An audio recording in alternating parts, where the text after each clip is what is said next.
arrivati a questo incontro di questi due ragazzi che cominciano a piacersi e soprattutto capire l'importanza anche della convivialità, questo cocktail accompagnato da stuzzichini caserecci a chilometri zero.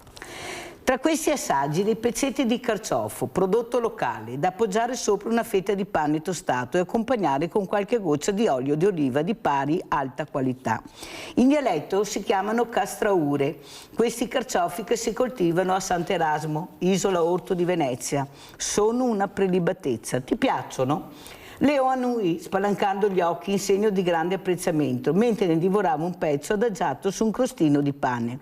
Preferisci una birra artigianale locale o un prosecco? A proposito di prosecco, ti faccio una confidenza, così ti prepari e mi dici se ti piacerebbe domani. Ti ricordi che oggi il direttore del Nicelli ti ha detto che domani ti avrebbe fatto sapere?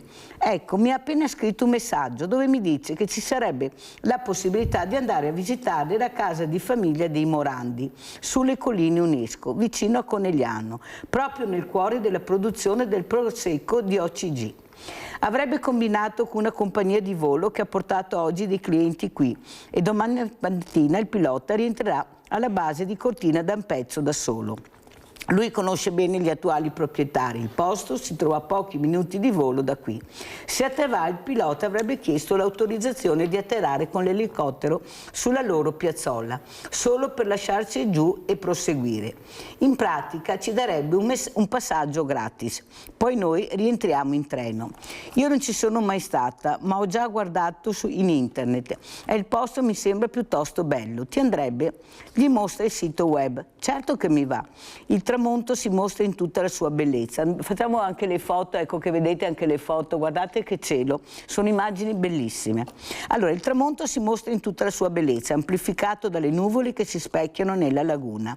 Qualche volta mi è capitato di essere su un lago abbastanza grande, che si trova non lontano dalla mia casa di famiglia, dice Leon, osservando due gabbiani dare ottimi saggi di volo. Le sensazioni sono le stesse, ma qui avverto che c'è qualcosa in più, e non solo per via dei gabbiani che giocano a pelo dell'acqua. Uno strano silenzio, carico e denso di pensieri da parte di entrambi, che se ne stanno lì a guardare una gran quantità di rondini volteggiare e intrecciarsi. Che spettacolo! Era un mistero come riuscissero a sfiorarsi senza mai scontrarsi in volo. La rondine, il simbolo della Transandriatica, vero Alessia? Già, divenne il logo della compagnia di volo, dopo che una giovane artista la disegnò e la mostrò a Renato Morandi. Trova pronta e facile ispirazione in questa presenza così festosa, rumorosa e numerosa, qui a Lido ancora oggi. Io vivo in campagna, al limitare della Foresta Nera, dove non ci sono vigneti, ma tantissime coltivazioni che turniamo nel corso dell'anno. Non so se ti piacerebbe, è talmente diverso. Piccoli villaggi, strade strette, inverno rigido, vita semplice, qualche azienda in espansione come quella dove lavoro io e che paga anche bene, altrimenti non potrei essere qui. Se ti racconto come ho preso il brevetto viene notte. Forse è meglio andare adesso, ecco sì, l'albergo. Allora passo a prenderti alle 9, va bene? Grazie Alessia, perfetto, a domani. La portiera si chiude un istante dopo che lui è sceso. Quella giornata si conclude un istante dopo che le dita fusolate di Alessia hanno appena spento la luce sul comodino. La testa appoggiata sul cuscino ripiegato su se stesso a sostenerla, i suoi occhi che nel buio rivedono alcuni momenti, quella voce, quel suo modo di fare così misurato, la netta e prorompente sensazione che quel ragazzo porti dentro così tanto da dare. Come non fare un paragone con quel pallone gonfiato di cui si era innamorata qualche tempo prima? Io, solo perché sei un neofarmacista appena arrivato nello studio avviato da 2 generazioni, perché giochi bene a tennis e ti senti un figo pazzesco. Sono stata un idiota ad esserci cascata, avrei dovuto tagliare prima. È successo già da un po', eppure mi brucia ancora, anzi, sai che c'è? Adesso c'è che esiste Leon. Com'è possibile? Ieri sera alla stessa ora ho spento la luce e nemmeno sapevo che lui esistesse e adesso non esiste altro che lui. Il sonno prevale. Detto queste paginette lette, io ho delle immagini qua sul libro e voi vedete sulla televisione, ecco sullo schermo, sono delle immagini molto belle che fanno capire la bellezza, i tramonti, i luoghi che abbiamo, ma soprattutto la creatività. Questa mattina parleremo di creatività con un ospite graditissimo che è Iginio Toniolo. È una persona che forse quando farà vedere tutte le cartine, tutto quello che ha portato, capirete cos'è la creatività di Iginio, questa voglia di provare, di fare, di creare. Iginio, si presenti. Chi è Iginio Toniolo e perché è qui a Sveglia Veneti questa mattina? Però prima salutiamo la moglie che ci guarda tutte le mattine. Come si chiama Iginio? Penso che sia proprio che guarda la trasmissione perché so che la segue spesso, perché è là in cucina che prepara Come il pranzo. si chiama? Flavia. Flavia, ciao Flavia e grazie di guardarci tutte le mattine. Prego Iginio. Niente, allora... Con cosa partiamo? Partiamo con... Cioè, gli argomenti che posso portare io sono l'alluvione e la mia attività presso il Consorzio di Bonifica Basso Piave. Che è molto importante, visto di cui si parla in questi momenti, che è la siccità che sta veramente preoccupando non poco gli addetti ai lavori. Infatti, prego Iginio. Mi occupavo anche di questo. Niente, se dobbiamo cominciare dall'alluvione... Sì. Ecco, allora io avevo 15 anni e abitavo in questa abitazione proprio vicino all'idrovora Ranzoni. Allora io faccio vedere e Iginio spiega, perché Iginio invece di mandare le foto che noi potevamo, come per Inge, stessa roba, mi manda tutto, mi porta tutto qua a Sveglia Veneti. Dai, vai Iginio, prego, ecco qua. Sì, allora io dicevo abitavo in quell'abitazione e quello è l'impianto Lanzoni, l'impianto che più è stato colpito dall'alluvione del 66. Comincerei dalle cause dell'alluvione, che è stato il giorno 2 e 3 delle forti precipitazioni che hanno causato l'innalzamento dei canali di bonifica e dei fiumi. Infatti gli impianti idraulici erano già in funzione perché era uno stato d'emergenza vero.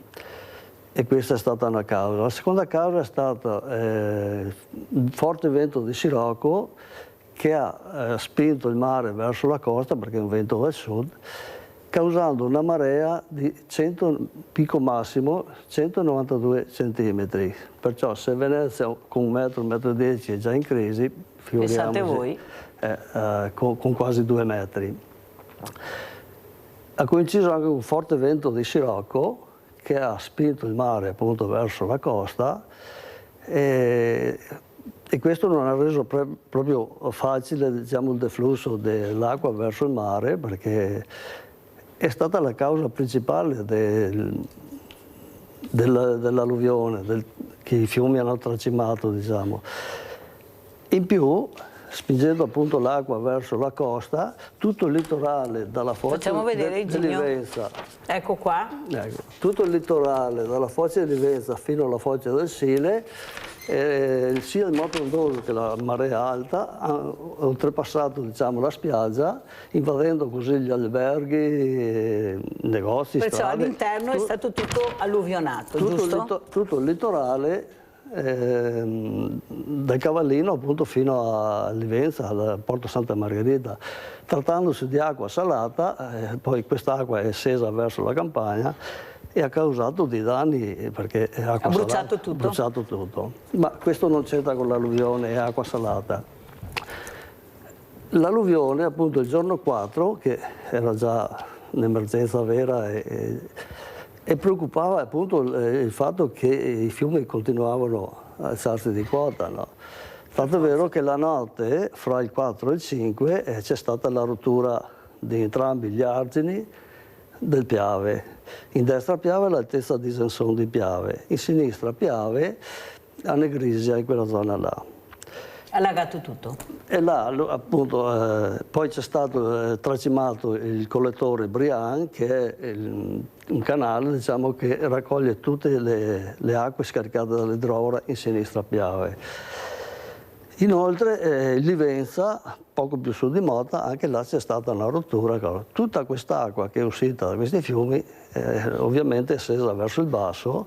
Allora in destra Piave ha colpito una zona più vasta, diciamo, in sinistra Piave, perché appunto fra il Livenza, il Piave e il Brian c'è stata più acqua che ha invaso quella zona, e anche perché si è estesa in una zona ampia, perché sono tutti bacini comunicanti, perciò l'acqua è stata, sia quella meteorologica che quella dell'alluvionale, è stata ridistribuita su una vasta zona e ha permesso agli impianti idraulici di quella zona, in sinistra Piave, di rimanere in funzione. Questo ha facilitato e anche accelerato i tempi di smaltimento di tutte queste acque. Diversamente è andata in destra Piave, perché tutta quest'acqua che è uscita da Piave alla testa di Zenzon si è incanalata fra l'argine maestro del Piave e un secondo argine che è la strada provinciale che scende da Zenzon e arriva fino al centro di Musile. C'è anche qualche foto, Iginio, da far vedere? No, di questo no. Dopo degli impianti... Abbiamo gli impianti, sì. Ok. Allora tutta questa acqua è scesa verso il basso ovviamente e arrivando fino incanalata fra questi due argini, diciamo, ha colpito Fossalta di Piave, tutta la zona del Basso Piave. Ma è stato un passaggio perché è andata verso il basso. È arrivato fino a sfiorare il centro di Musile perché poi l'argine, la strada gira verso Caposile e questo è stato il primo sbarramento che ha trovato l'acqua alluvionale. Arrivata a Caposile c'è la Iesolana, che è la strada che da Porte Grandi porta a Caposile e che fa anche da argine al Sile. Questo è stato un secondo sbarramento. Poi, arrivata fino a Porte Grandi, un terzo sbarramento è stata la statale Triestina, che fa anche da argine al canale Fossetta. Praticamente quello è un bacino chiuso, l'acqua è scesa tutta in quel posto, si è livellata e essendo una zona bassa, diciamo che punta da 1 metro, anche 2 metri sotto il livello del medio mare, l'acqua è ristagnata tutta là, non c'era nessuna possibilità di deflusso dell'acqua in via naturale, doveva essere tolta tutta con ascolo meccanico. Perché ha trovato il cemento come sbarramento? No, ha trovato queste arginature. Ma di cosa sono le arginature? Sì. Di cosa sono fatte? Dicevo, la strada che da Musile va a Caposile, la strada che da Caposile porta a Porte Grandi e la statale Triestina che porta da Porte Grandi verso San Donato, diciamo. Praticamente la zona è un triangolo. Questa? Forse si vede, sì, è un triangolo. Ecco, questo qua. Mentre tutta questa zona... No, dobbiamo far vedere a loro. Allora, io tengo in mano il Iginio e lei spiega perché sono cose interessanti. La zona in questione è questa. Tutto il territorio di Musile di Piave, circa 6.000 ettari, arrivando a punte di 4 metri di acqua sopra il piano campagna. Wow. 4 metri. Ovviamente è invaso anche gli impianti idraulici che sono andati fuori servizio. Questo triangolo. Sì. Sono andati fuori servizio e là si è creata questa situazione. Iginio, per venire al dunque, sì. Cosa si vede lei da intenditore, da persona addetta ai lavori, quello che vediamo adesso? È stato fatto qualcosa per cercare di arginare eventualmente questa acqua che arriva oppure si è sorvolato? Allora, che ricordo io ancora prima del 2000 che spesso andavo in quella zona per motivi di lavoro. Nel Livenza, all'altezza della Salute di Livenza, mi ricordo che per mesi ho lavorato con scavatori per riescavare il corso del Livenza e anche manutenzione sulle golene, sulle sponde. Cioè. Questo per quanto riguarda il Livenza. Il collettore Brian è stato riparato subito dove si è rotto l'argine, ma questa è una cosa del consorzio di bonifica, non è un fiume. Il Piave. In destra Piave poco tempo fa è stato fatto un intervento proprio all'altezza del centro di San Donato, che è protezione del centro di San Donato, la zona industriale, la zona commerciale. È stato fatto un intervento di rafforzamento dell'argine. Questo doveva essere fatto anche dal lato opposto per Musile, protezione di Musile di Piave, e non è ancora fatto niente. Tanto è vero che l'edilizia, quello che sentivo dire da gente che lavora nel settore dell'edilizia, è bloccata perché non concedono nuove costruzioni in quanto il pericolo idraulico che può causare Piave. Ed è ancora, la situazione è ancora questa. Questo per dire che da allora non è stato fatto niente sugli argini di far rafforzare. Avete capito cosa sta dicendo Iginio? E perché Mirella ospita Iginio questa mattina? per far capire, visto che tutti dicono che fanno, non è che forse Iginio, questo lo dico io, Sì, sì. abbiamo tanti carrozzoni che non si riesce a capire veramente, perché tutti fanno, e alla fine Iginio, che sa di cosa si parla e porta le piantine, fa vedere, dice ma non è stato fatto quello che si doveva fare, si doveva investire su questa manutenzione idraulica con gli argini, con tutto quello che segue, la pulizia del Piave, dragare i fiumi, le golene, le abitazioni nelle golene. Avete sentito? E allora io mi domando, ma questi politici che dicono, o questi presidenti dei consorzi, poi quando vengono da Mirella e Iginio dicono che fanno tutto, che hanno... Tanto è vero che io dico, scusate, un po' di trasparenza però, visto che paghiamo, anche perché anche loro hanno di bei stipendi, non so chi sia la gratis, no, bisogna anche dirlo, cioè sarebbe anche utile capire, visto che i soldi che paghiamo, come vengono investiti sul territorio, perché a quello che loro raccontano investono. Iginio dice invece che da 1966, dopo questa importante alluvione, è stato fatto quasi zero, e allora se qualcuno, mi dispiace di non avere il contraddittorio stamattina, perché alla Mirella piace tantissimo contraddittorio, su quello che qualcuno dice che faccio, e Iginio che dice ma qua com'è la situazione. Abbiamo il nostro Rinaldo da Venezia. Ciao Mirella. Ciao Rinaldo. E buongiorno al tuo ospite. Ti dico una roba Mirella, con il Castraure viene fuori al 25 di aprile più o meno, il primo Castraure, e dura aprile, maggio e giugno, 3 mesi, poi non è più, perché dopo si bottui e dopo si carciofi, stezzenti, ma il Castraure non è solo da Sant'Aralmo, e viene da Treporti, dal Cavain, Lio Piccolo, Buran e a Madaena, tanti posti, sempre alla Laguna Veneta. Ma non ne sé, e dura 3 mesi. Adesso gli vende tutti e una roba va bene così.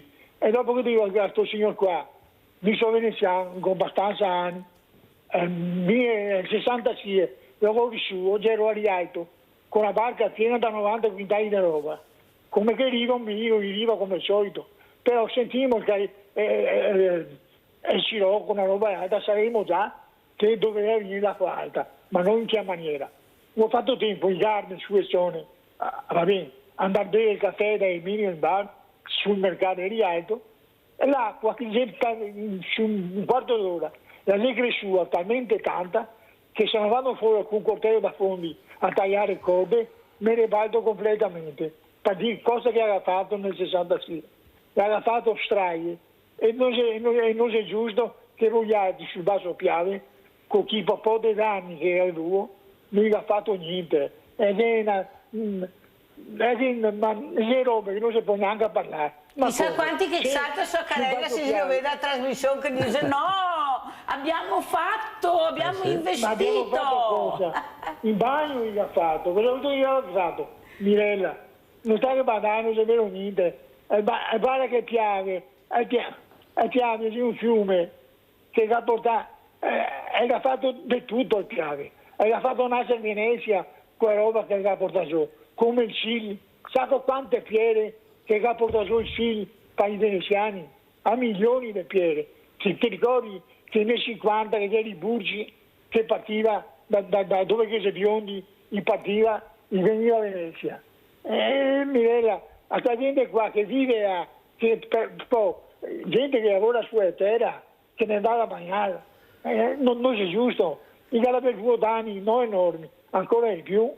Mia Venezia alluvione, ve l'ho visto finché di voi, Mirella, ma no, come 66 non ne è mai stato, perché ha fatto strage dappertutto, sul Brenta lo stesso, ero a Bastagna, in piazza San Marco, così, dove c'è un bar alla piazza, e l'acqua è arrivata a 2,60 m, dice ancora il cigno, pensa a te cosa che viene odore d'acqua.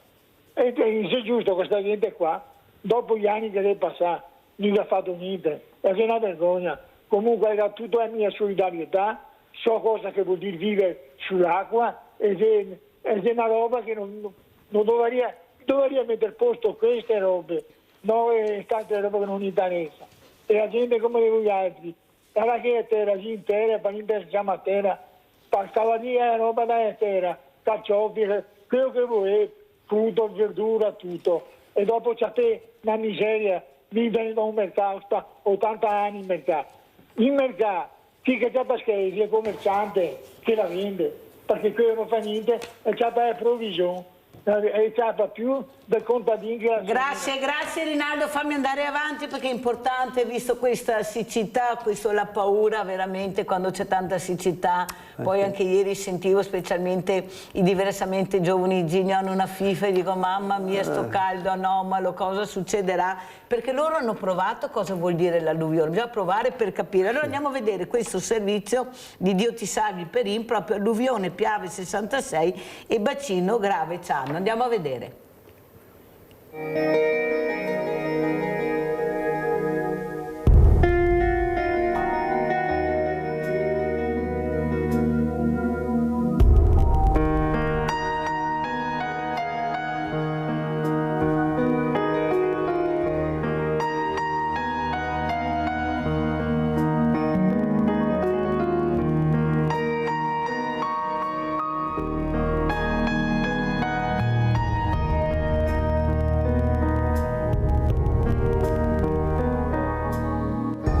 Siamo ai primi di settembre nella zona ex Campo Solare tra Covolo e Vidor. Qui c'era un tempo il Passo Barca, è un posto incantato qui per venire a passare le belle giornate delle famiglie, nello svago eccetera. Dobbiamo anche sapere che qui siamo dentro il letto del fiume Piave, fiume torrentizio, selvaggio, quindi imprevedibile, che nel giro di poco tempo può trasformarsi, se arrivano delle piene storiche, come il 4 novembre del 66, in una immane tragedia per tutte le popolazioni rivierasche. Qui l'acqua scorreva a una velocità di 3-4 metri al secondo, con portata di 5.000 metri cubi al secondo, per un'altezza di oltre 10 metri. Quindi immaginate, come vedete qui il ponte di Vidor, le arcate sommerse d'acqua dove partono le pile del ponte. Qui una piena come il 4-11-66 trascinerebbe milioni di piante e ceppaie che arrivano da monte, quindi acqua, fango, inquinamento che arriva qui in questa zona e poi crea problemi più a valle, quindi da Susegana al mare, da Nervesa al mare, tutte le popolazioni sarebbero invase di metri e metri di acqua e fango per lungo tempo. Quindi non capisco perché i lavori non siano andati avanti come era proposto dalla Commissione interministeriale De Marchi negli anni 70, che riguardava i vari fiumi, appunto da qui Bacchiglione al Tagliamento eccetera, e l'unico che non si è fatto nessun lavoro purtroppo è il fiume Piave di regimazione. Quindi qui dovrebbero sorgere le casse di espansione su questo tratto qui di una decina di chilometri, progettate dal Genio Civile, autorità di bacino eccetera. Quindi si tratta di creare appunto dei serbatoi di laminazione che contengano per 8 ore 90 milioni di metri cubi di acqua. Adesso qui si sta parlando di casse di espansione per 1/10 circa di questa capienza di trattenimento e già sollevano diverse polemiche con le amministrazioni comunali rivierasche che dicono no, non la vogliamo e quant'altro. Quindi io non capisco cosa c'entrano i comuni rivieraschi che possano bloccare una tale opera dove si salverebbe praticamente decine e decine di paesi, da Susegana a sinistra Piave al mare, da Nervesa al mare. Ecco, quindi immaginate tutte quelle zone lì che oggi sono fiorenti nella produzione non solo agricola ma anche appunto industriale, i fiore del nord-est, vengano tutte assassinate tutte queste aziende d'acqua e fango. Si è fatto purtroppo molto poco dopo l'alluvione del 66. Noi abbiamo protestato, fatto alcuni libri con l'ingegnere Dal Secco, di cui gli abbiamo dedicato un monumento per il suo lavoro sull'argine del Piave a Nervesa della Battaglia. Cosa dire oggi a tutti questi paesi rivieraschi che espongono lo striscione no diga? Vuol dire non capire niente, di non sapere cos'è la pericolosità di queste acque che viaggiano a una velocità impressionante. Il fuoco si ferma, ma l'acqua non si può fermare. Ai sindaci rivolgo ancora un appello: sentite il parere di esperti come l'Università di Idraulica di Padova, ingegner Luigi Dal Paos, che si sta battendo da decenni per dire: signori, dobbiamo fare questo, quest'altro. Quindi è inutile che noi abbiamo l'Università di Padova di Idraulica, la più famosa a livello europeo, che dica che bisogna procedere in questo e quest'altro e venga inascoltata, perché se no allora chiudiamo l'Università di Idraulica. Anche uno che non è esperto di idraulica come sono stato io sono stato istruito da ingegnere Dal Secco e ho capito che sommando le varie cose ci troviamo veramente in grave pericolo. Noi dobbiamo difendere le popolazioni, non dobbiamo avere danni e morti per una piena. Copiamo da quello che hanno fatto appunto per il Bacchiglione e altri fiumi appunto nel Padovano, Vicentino, per difendere le loro zone. Hanno creato i serbatoi di laminazione senza problemi con la popolazione, e qui non capisco perché non si vogliono fare questi serbatoi di laminazione. Quindi deve essere chiaro, la gente deve capire che siamo in grave pericolo se arrivano appunto 2 o 3 giorni di forte piogge come oggi accadono in giro, oppure qualche giorno di neve in montagna e dopodiché un scirocco. Quello che è avvenuto nel 4 novembre del 66, che è stata una grande tragedia per le popolazioni che in Veneto hanno subito centinaia di morti. Abbiamo visto questo importante video, le riflessioni di Ti Salvi Pelin, che ringraziamo anche per la passione con la quale cerca di dare anche lui un contributo. Poi quasi... le critiche possono essere da parte, perché ognuno fa le proprie naturalmente. Il problema è per rispetto di chi ha la passione di capire soprattutto e anche di investire su questo. Allora, Iginio Tognolo, com'è la situazione dal suo punto di vista? Ecco, perché io ho diversi ospiti, ingegneri idraulici, e non tutti sono favorevoli a queste casse di espansione fatte su queste gravi, diciamo. Dicono possiamo farle in altre situazioni. Ad esempio loro insistono sul ponte di Piave, dove in teoria era stato fatto il primo progetto, però ci sono tutti i vigneti. Qualcuno dice c'è un business pazzesco, ormai non si può più fare perché appunto la terra è stata coltivata a vigneto, perciò questa è la soluzione. Sentiamo cosa dice Iginio Tognolo. Il punto di Piave potrebbe essere la zona giusta, perché divide la zona pedemontana con tutta la pianura, perciò trattenere l'acqua per quel tempo che serve perché possa defluire in mare, sicuramente l'ingrossamento dei fiumi sarebbe minore e il pericolo anche minore. Io mi ricordo in occasione di queste piene del Piave, quando passi sul ponte della Vittoria dalla Musilia a San Donato attraverso il Piave e guardi giù, ti fa veramente paura. E poi vedere scorrere l'acqua, che al centro si cammina, ma dai lati, dove c'è molta vegetazione, tronchi d'alberi che cadono dentro al corso del fiume, vedi proprio l'acqua che viene trattenuta, frenata come, e capisci qual è il pericolo.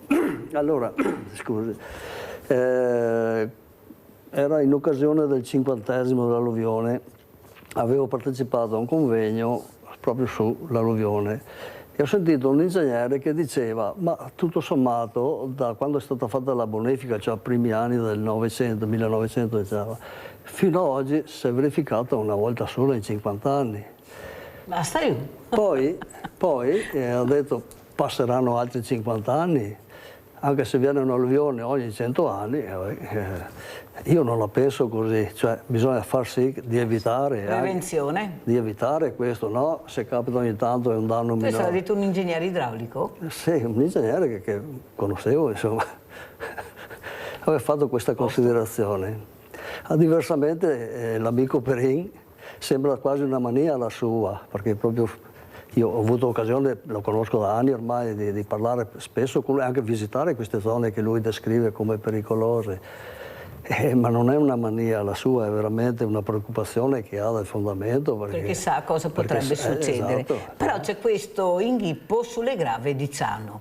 Come dice giustamente Perin, questi sindaci rivieraschi che sono contrari a queste costruzioni di queste casse di espansione e dicono non in questa zona, dall'altra zona che è il Basso Piave dicono no, noi fatela là perché noi qua non la possiamo più fare. Allora non sarebbe tempo di sedersi tutti attorno a un tavolo, ma persone competenti, non perché uno ha una carica politica che deve per forza dire quello che... Ecco, io sono sicura, visto di cosa si parla, ed è una cosa che veramente coinvolge tutte le comunità, perché quando ci sono alluvioni di questo genere e di questa portata di acqua, sarà utile far parlare gli addetti ai lavori e trovare una soluzione, visto anche la conformazione del territorio che abbiamo, che può stare bene a tutti. Cosa dice Iginio? Niente, è che è sempre la solita storia, perché dopo ognuno sa cosa è più opportuno fare, ma poi non succede niente.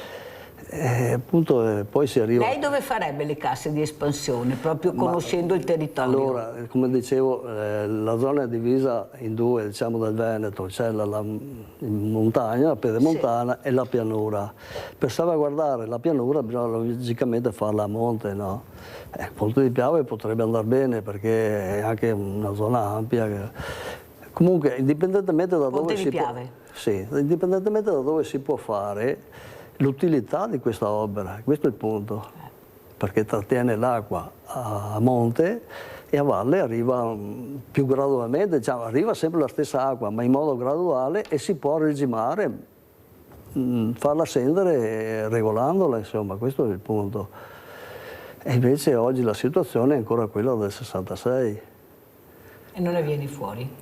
E se arriva, perché non si sa, c'è una bomba a orologeria, il Piave, non sai cosa può succedere, quando può succedere. Come si diceva prima, io che ho vissuto un'alluvione nella zona, perché tutta la zona in destra Piave è stata alluvionata, poi logicamente la popolazione è stata recuperata perché si erano messi in salvo come potevano e sono stati alloggiati tutti agli esuli con gli alberghi che allora erano chiusi.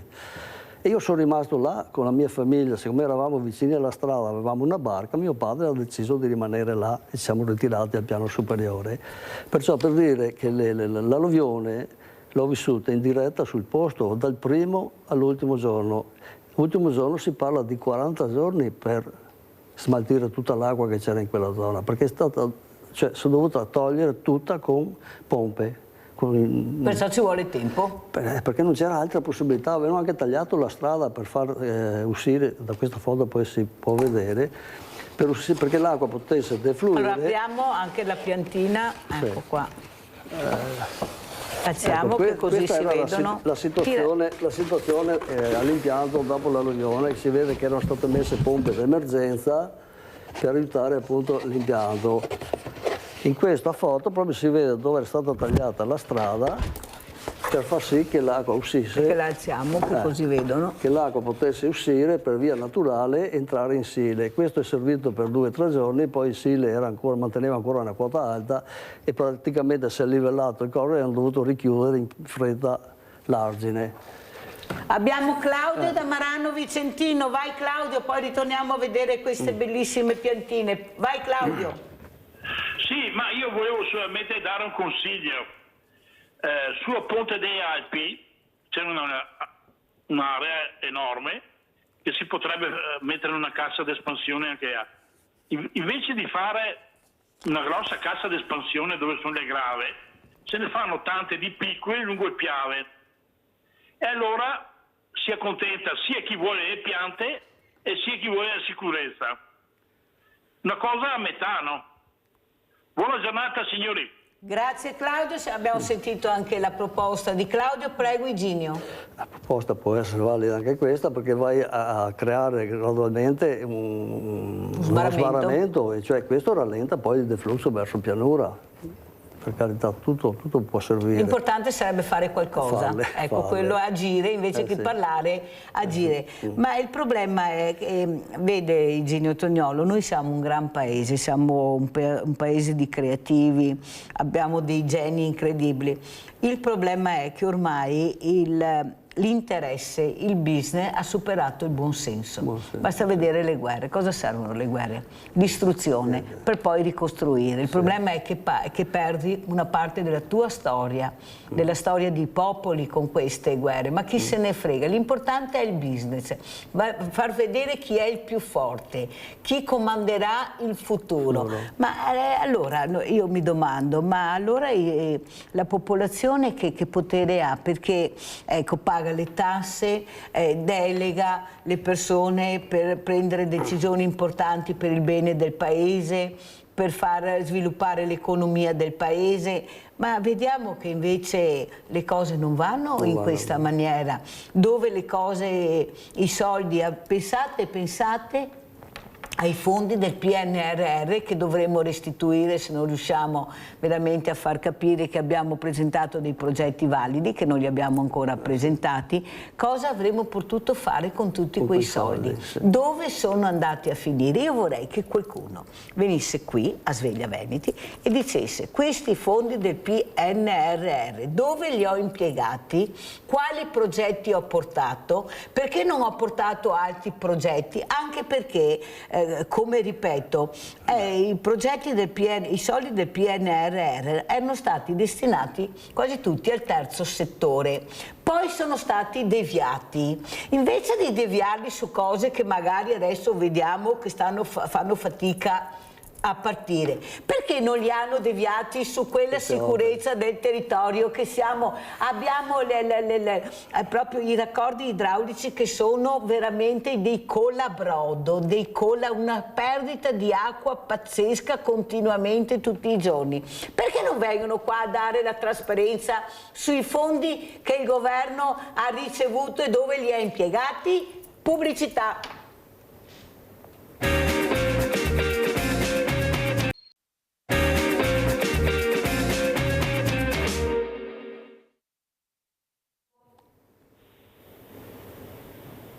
Fabio? Sì, ciao Mirella, buongiorno a tutti. Prego.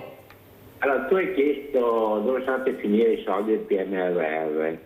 Allora, chiedete al sindaco Giordani quanti milioni di euro sta spendendo per un tram che comunque Padova una volta, tanti anni fa, aveva il filobus e quindi aveva già la linea elettrica, poi l'hanno chiuso, l'hanno levata, adesso stanno facendo il tram e poi hanno gli autobus elettrici.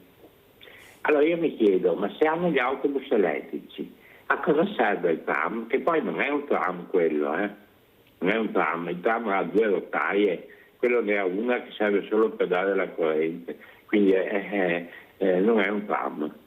Vabbè, volevo dire solo questo. Chiedete a Giordani quanti milioni ha speso per fare questa roba qua. E dopo dobbiamo pagare, i nostri figli dovranno pagare, e i nipotini.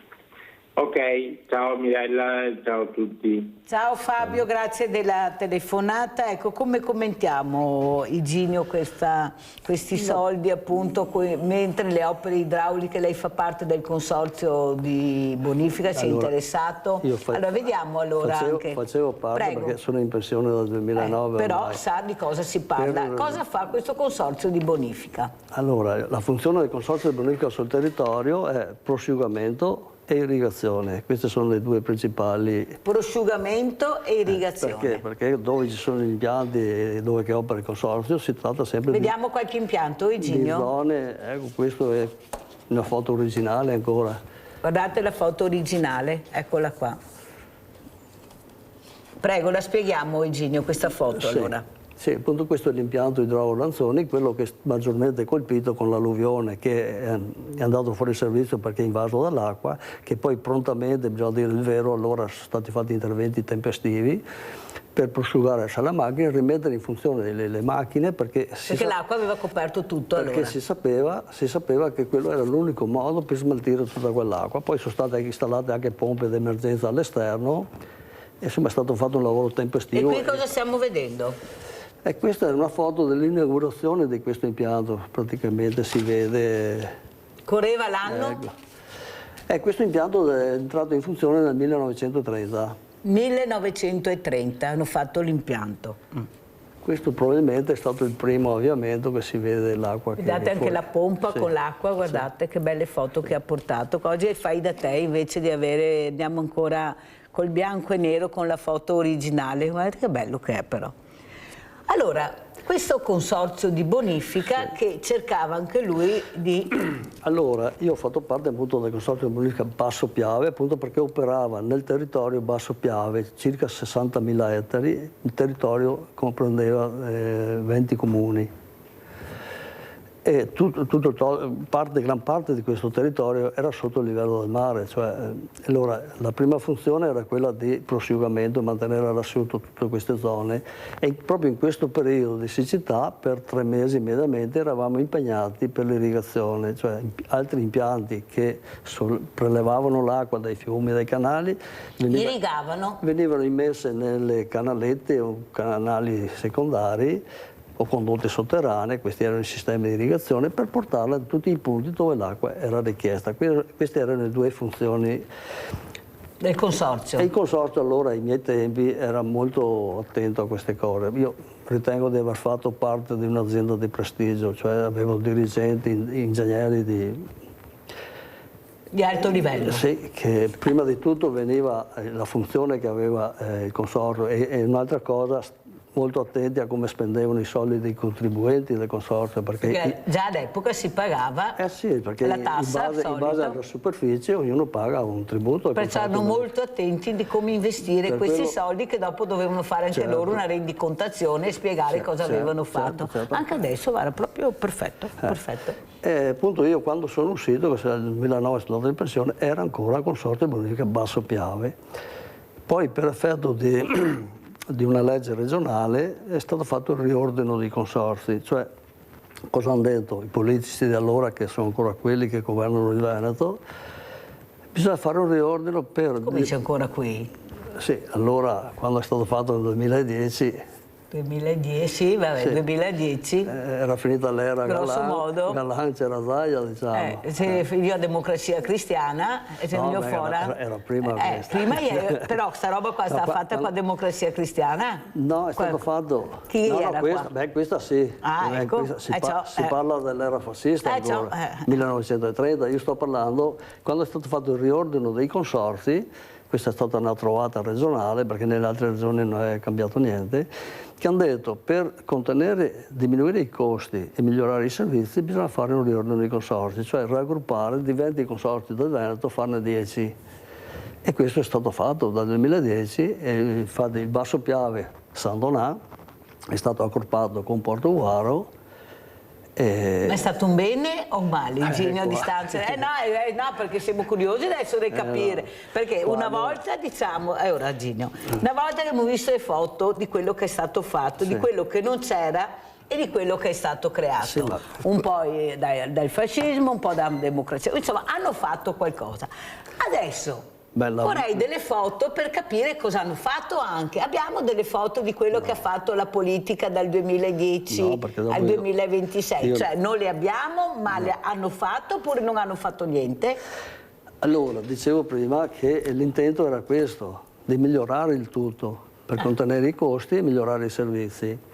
E così ha dato vita al Consorzio di Bonifica Veneto Orientale. Io logicamente non facevo più parte, ero uscito. Allora la domanda, se è vero che è successo tutto questo, che ha migliorato i servizi e ridotto le spese, bisognerebbe chiederlo a chi che ha fatto questo provvedimento e se hanno poi fatto le verifiche se questo era avvenuto o meno. Questo non lo so perché io Ma quello che vediamo adesso, che lei vede che è un addetto ai lavori, cos'è che vedi, Ginio Toniolo? Vedo che col senno di poi? Con la tecnologia, con tutte quelle cose, sono cambiate alcune cose, insomma, cioè anche il funzionamento degli impianti, parlo per le mie mansioni, vedo che è cambiato perché è stata introdotta tecnologie, telecontrolli, perciò non c'è più bisogno di una vigilanza degli impianti costante come ai nostri tempi. E così sono cambiate anche qua le cose, come dappertutto, ecco. Sono cambiate le cose, però il problema è che abbiamo sentito anche prima le cose anche necessarie per fare prevenzione, oltre alle casse di espansione, che sono dragare i fiumi, ecco, supportare gli argini, non sono stati fatti, o sbaglio? Ma al di là di questo, anche in pianura, cioè, ci sarebbero bisogno di interventi continui per migliorare il tutto, per mettere in sicurezza. Adesso qua si parla di canali interni, di bonifica, ma certo una pulizia dei canali, manutenzione, tutte le strutture, sarebbe sempre utile farla, ecco, per migliorare i servizi. No, ma noi non la vediamo questa pulizia, questo dragare i fiumi, eppure abbiamo i macchinari, abbiamo super macchinari, abbiamo una tecnologia per fare, io vedo quando vado a Lignano che dragano dalla laguna, abbiamo dei macchinari che in poco tempo, in una settimana, puliscono. Andiamo a vedere l'alluvione a Tre Baseleghe, contributi, andiamo a sentire. Un aiuto concreto per ripartire dopo l'alluvione. Il comune di Tre Baseleghe stanzia contributi straordinari per cittadini e imprese colpiti dal maltempo dello scorso settembre. L'amministrazione comunale ha deciso di riconoscere 1.000 euro a ciascun richiedente, dopo che tra il 23 e il 24 settembre 2025 si erano registrate 83 segnalazioni di allagamenti a danni e beni mobili e immobili, raccolte attraverso un canale dedicato attivato dagli uffici amministrativi. La misura di carattere forfettario è stata scelta per garantire rapidità ed equità, considerando la difficoltà di quantificare con precisione i danni, risultati comunque superiori alle risorse disponibili. A sostenere l'intervento anche una donazione di 15.000 euro da parte di un'azienda locale, a sua volta colpita dall'alluvione, cui si aggiunge un stanziamento diretto del comune pari a 68.000 euro. Vogliamo dare un segnale concreto di vicinanza alla comunità, ha dichiarato il sindaco Antonella Zoggia, sottolineando come il contributo non copra integralmente i danni, ma rappresenti una risposta immediata. L'erogazione degli aiuti è prevista per il mese di maggio, al termine delle verifiche amministrative ancora in corso. Una voce corale, quella che si leva dal territorio devastato dal maltempo del 17 aprile dello scorso anno, che mise in ginocchio i comuni della Valle del Lagno e Arzignano. Appello ad agire a cui hanno risposto tanti rappresentanti istituzionali della regione e parlamentari vicentini all'incontro ospitato nella sede della Protezione Civile Valle Agno. Obiettivo: farsi carico della richiesta che venga sbloccata con urgenza la quota rimanente dei contributi previsti per le opere di messa in sicurezza e sistemazione dei danni provocati dalla drammatica ondata di maltempo. Nelle scorse settimane gli enti hanno ricevuto una prima tranche di contributi pari a circa il 10% dell'importo complessivo dei danni, stimato in 39,2 milioni di euro, di qui il pressing sulle tempistiche. Abbiamo avuto notizia che tra qualche settimana dovrebbe esserci la ricognizione da parte dei tecnici del Dipartimento di Protezione Civile del Ministero e della Regione e quindi noi quello che abbiamo chiesto ai nostri rappresentanti in Regione e rappresentanti in Parlamento di porre attenzione su questo processo e tenerci informati e darci informazioni su quanto ci arriverà come risarcimento dei danni per le ricostruzioni e anche in che tempi. Purtroppo il paese qua è un paese in frana, questo lo dico sempre per la geologicità che c'è del territorio e ecco, confidiamo che qualcos'altro arrivi perché altrimenti noi siamo in una situazione precaria, poi qui che è la sicurezza stradale, specialmente in certi territori. È uno dei pochi territori del Veneto che va dai 150 metri sul livello del mare fino ai 1800 metri, con una larghezza media della nostra vallata di niente, praticamente 1600 metri di larghezza. Questo comporta che qualsiasi tipo di evento atmosferico eccezionale crei dei rischi non solo alle infrastrutture, ma soprattutto i rischi ai cittadini. Oggi i sindaci ci chiedono di farci parte attiva per velocizzare da un lato i tempi e dall'altro per ricavare anche cercare di recuperare risorse. Noi unanimemente abbiamo dato ovviamente disponibilità ad impegnarci come abbiamo già fatto anche in passato, insomma la Regione chiaramente c'è, lavoreremo chiaramente assieme, ma stiamo già lavorando con loro. I consorzi hanno già iniziato non un vero e proprio razionamento, ma a lanciare, diciamo, degli appelli per gli utilizzi rigorosi e rispettosi della risorsa. La risorsa acqua sta diventando un bene sempre più prezioso da utilizzare in maniera mirata e senza sprechi. Dall'ottobre del 2025 al giugno del 2026 in Veneto è piovuto il 26% in meno del normale. Intervistato a Ring da Ferdinando Avarino, il presidente di Ambi Veneto, Alex Valentini, analizza conseguenze e prospettive della straordinaria siccità che sta colpendo la regione. Possiamo resistere poco, possiamo, o meglio riescono a resistere dove ci sono stati degli interventi di infrastruttura della rete per la distribuzione e quindi con minori quantità di acqua si riesce a razionalizzarla e soddisfare quelle che è l'esigenza delle culture. La situazione del Po è preoccupante. Secondo i dati Ambi, nel mese di giugno la sua portata, cioè la quantità di metri cubi d'acqua che lo attraversa al secondo a Ponte Lago Scuro, è diminuita del 70% rispetto alla media storica. Il cuneo salino, cioè l'acqua che entra dal mare perché non c'è più la pressione del fiume, è risalita di quasi 30 chilometri. Adige, Tagliamento, Sile, Brenta e Piave non stanno meglio.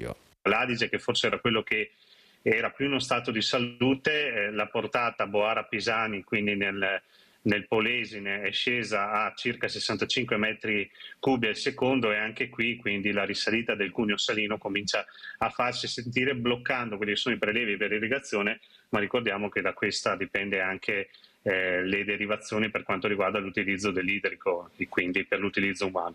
Situazioni del genere non appaiono più destinate a rappresentare un'eccezione, così come una meteorologia che vive di periodi di scarse precipitazioni alternati a forti rovesci temporaleschi. Le nostre strutture dovranno adeguarsi a questa realtà. La rete che oggi esiste, diciamo, non ha la grande capacità di gestire tanta acqua che scende dal cielo. Quell'acqua dovremo contenerla, riuscire ad immagazzinarla per affrontare situazioni di grave siccità in futuro. Allora, Iginio Tognolo, come commentiamo questi servizi che abbiamo visto? Perché hanno dato veramente un quadro generale della situazione attuale. Ecco, mi veniva in mente adesso, per la difesa a mare sono stati fatti dei lavori, sia dal Cavallino, tutto il litorale di Jesolo, Caorle. Là i lavori sono stati fatti proprio per fermare le mareggiate. Invece per i fiumi, adesso parlo per le realtà che conosco della mia zona, come ripeto, non si vedono. E dicevo prima, il fatto anche che a Musillo di Piave sia bloccata la costruzione di nuovi, cioè la dice lunga, dovevano fare ancora qualche anno fa, è tutto bloccato perché il pericolo idraulico del Piave. Però qui parliamo anche di fare prevenzione anche con l'acqua, di non cercare di irrigare il meno possibile, di uno spreco dell'acqua, però non ci dicono che abbiamo, ecco, proprio i condotti idraulici, quelli che sono dei colabrodo. Ecco, anche qua perché non si investe? Bisogna distinguere se sono condotte dell'acquedotto, dell'acqua potabile o per uso irriguo. Importante è chi colabrodo, chi sia del cose, dice di colabrodo, perché non si investe e ci dicono veramente la realtà di ogni territorio? È il solito discorso, perché qual è? Mancano i soldi, manca la progettazione, manca qualcos'altro, questo non si capisce. Manca, ma però noi abbiamo anche detto che i fondi del PNRR, che forse dovremmo anche restituire perché non siamo stati in grado di presentare dei progetti ad hoc, come hanno deviato per fare altre cose, potevano deviarli anche visto la conformità del paese, la morfologia che ha questa bellissima, meravigliosa Italia, forse investire su questo sarebbe stato anche utile. Allora Iginio, come ci saluta, con quali parole, cosa vuole dire come messaggio? Che messaggio darebbe ai politici? Dopo un altro sindaco, il sindaco di Pederobba, Marco Turato, che chiederemo. Ai politici. Comunque, una considerazione su tutto ciò che è stato detto, che io poi quando dovevo occuparmi appunto del funzionamento degli idrologhi nel periodo che sono stato nel consorzio di bonifica, ogni volta che vedevo queste situazioni di emergenza mi veniva in mente una cosa: Se si verificasse oggi un evento di quella portata, quali sarebbero i danni, le proporzioni di danni rispetto allora che era una realtà puramente agricola, allora con lo sviluppo che c'è stato nella zona? E mi ponevo sempre questo problema, perché dipendeva anche dal mio lavoro mantenere a sud la zona. Certo.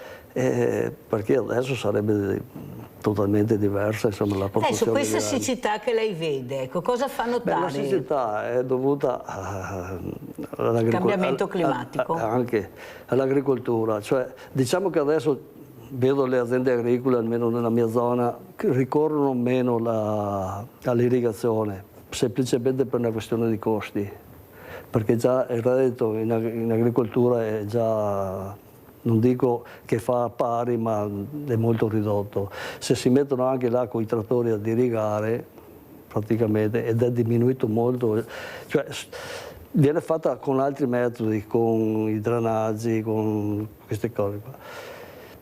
Perciò comunque deve essere fatto, è comunque un servizio importante, perché sì, ci sono colture che possono sopperire alla siccità, altre no, e comunque l'irrigazione rimane un servizio importante. E allora noi ringraziamo e salutiamo veramente Iginio Tognolo per questa pillola di saggezza che anche oggi abbiamo ricevuto, queste piantine che fanno capire anche l'importanza di quando si parla, di cosa si dice, veramente grazie a Iginio Tognolo. Pubblicità.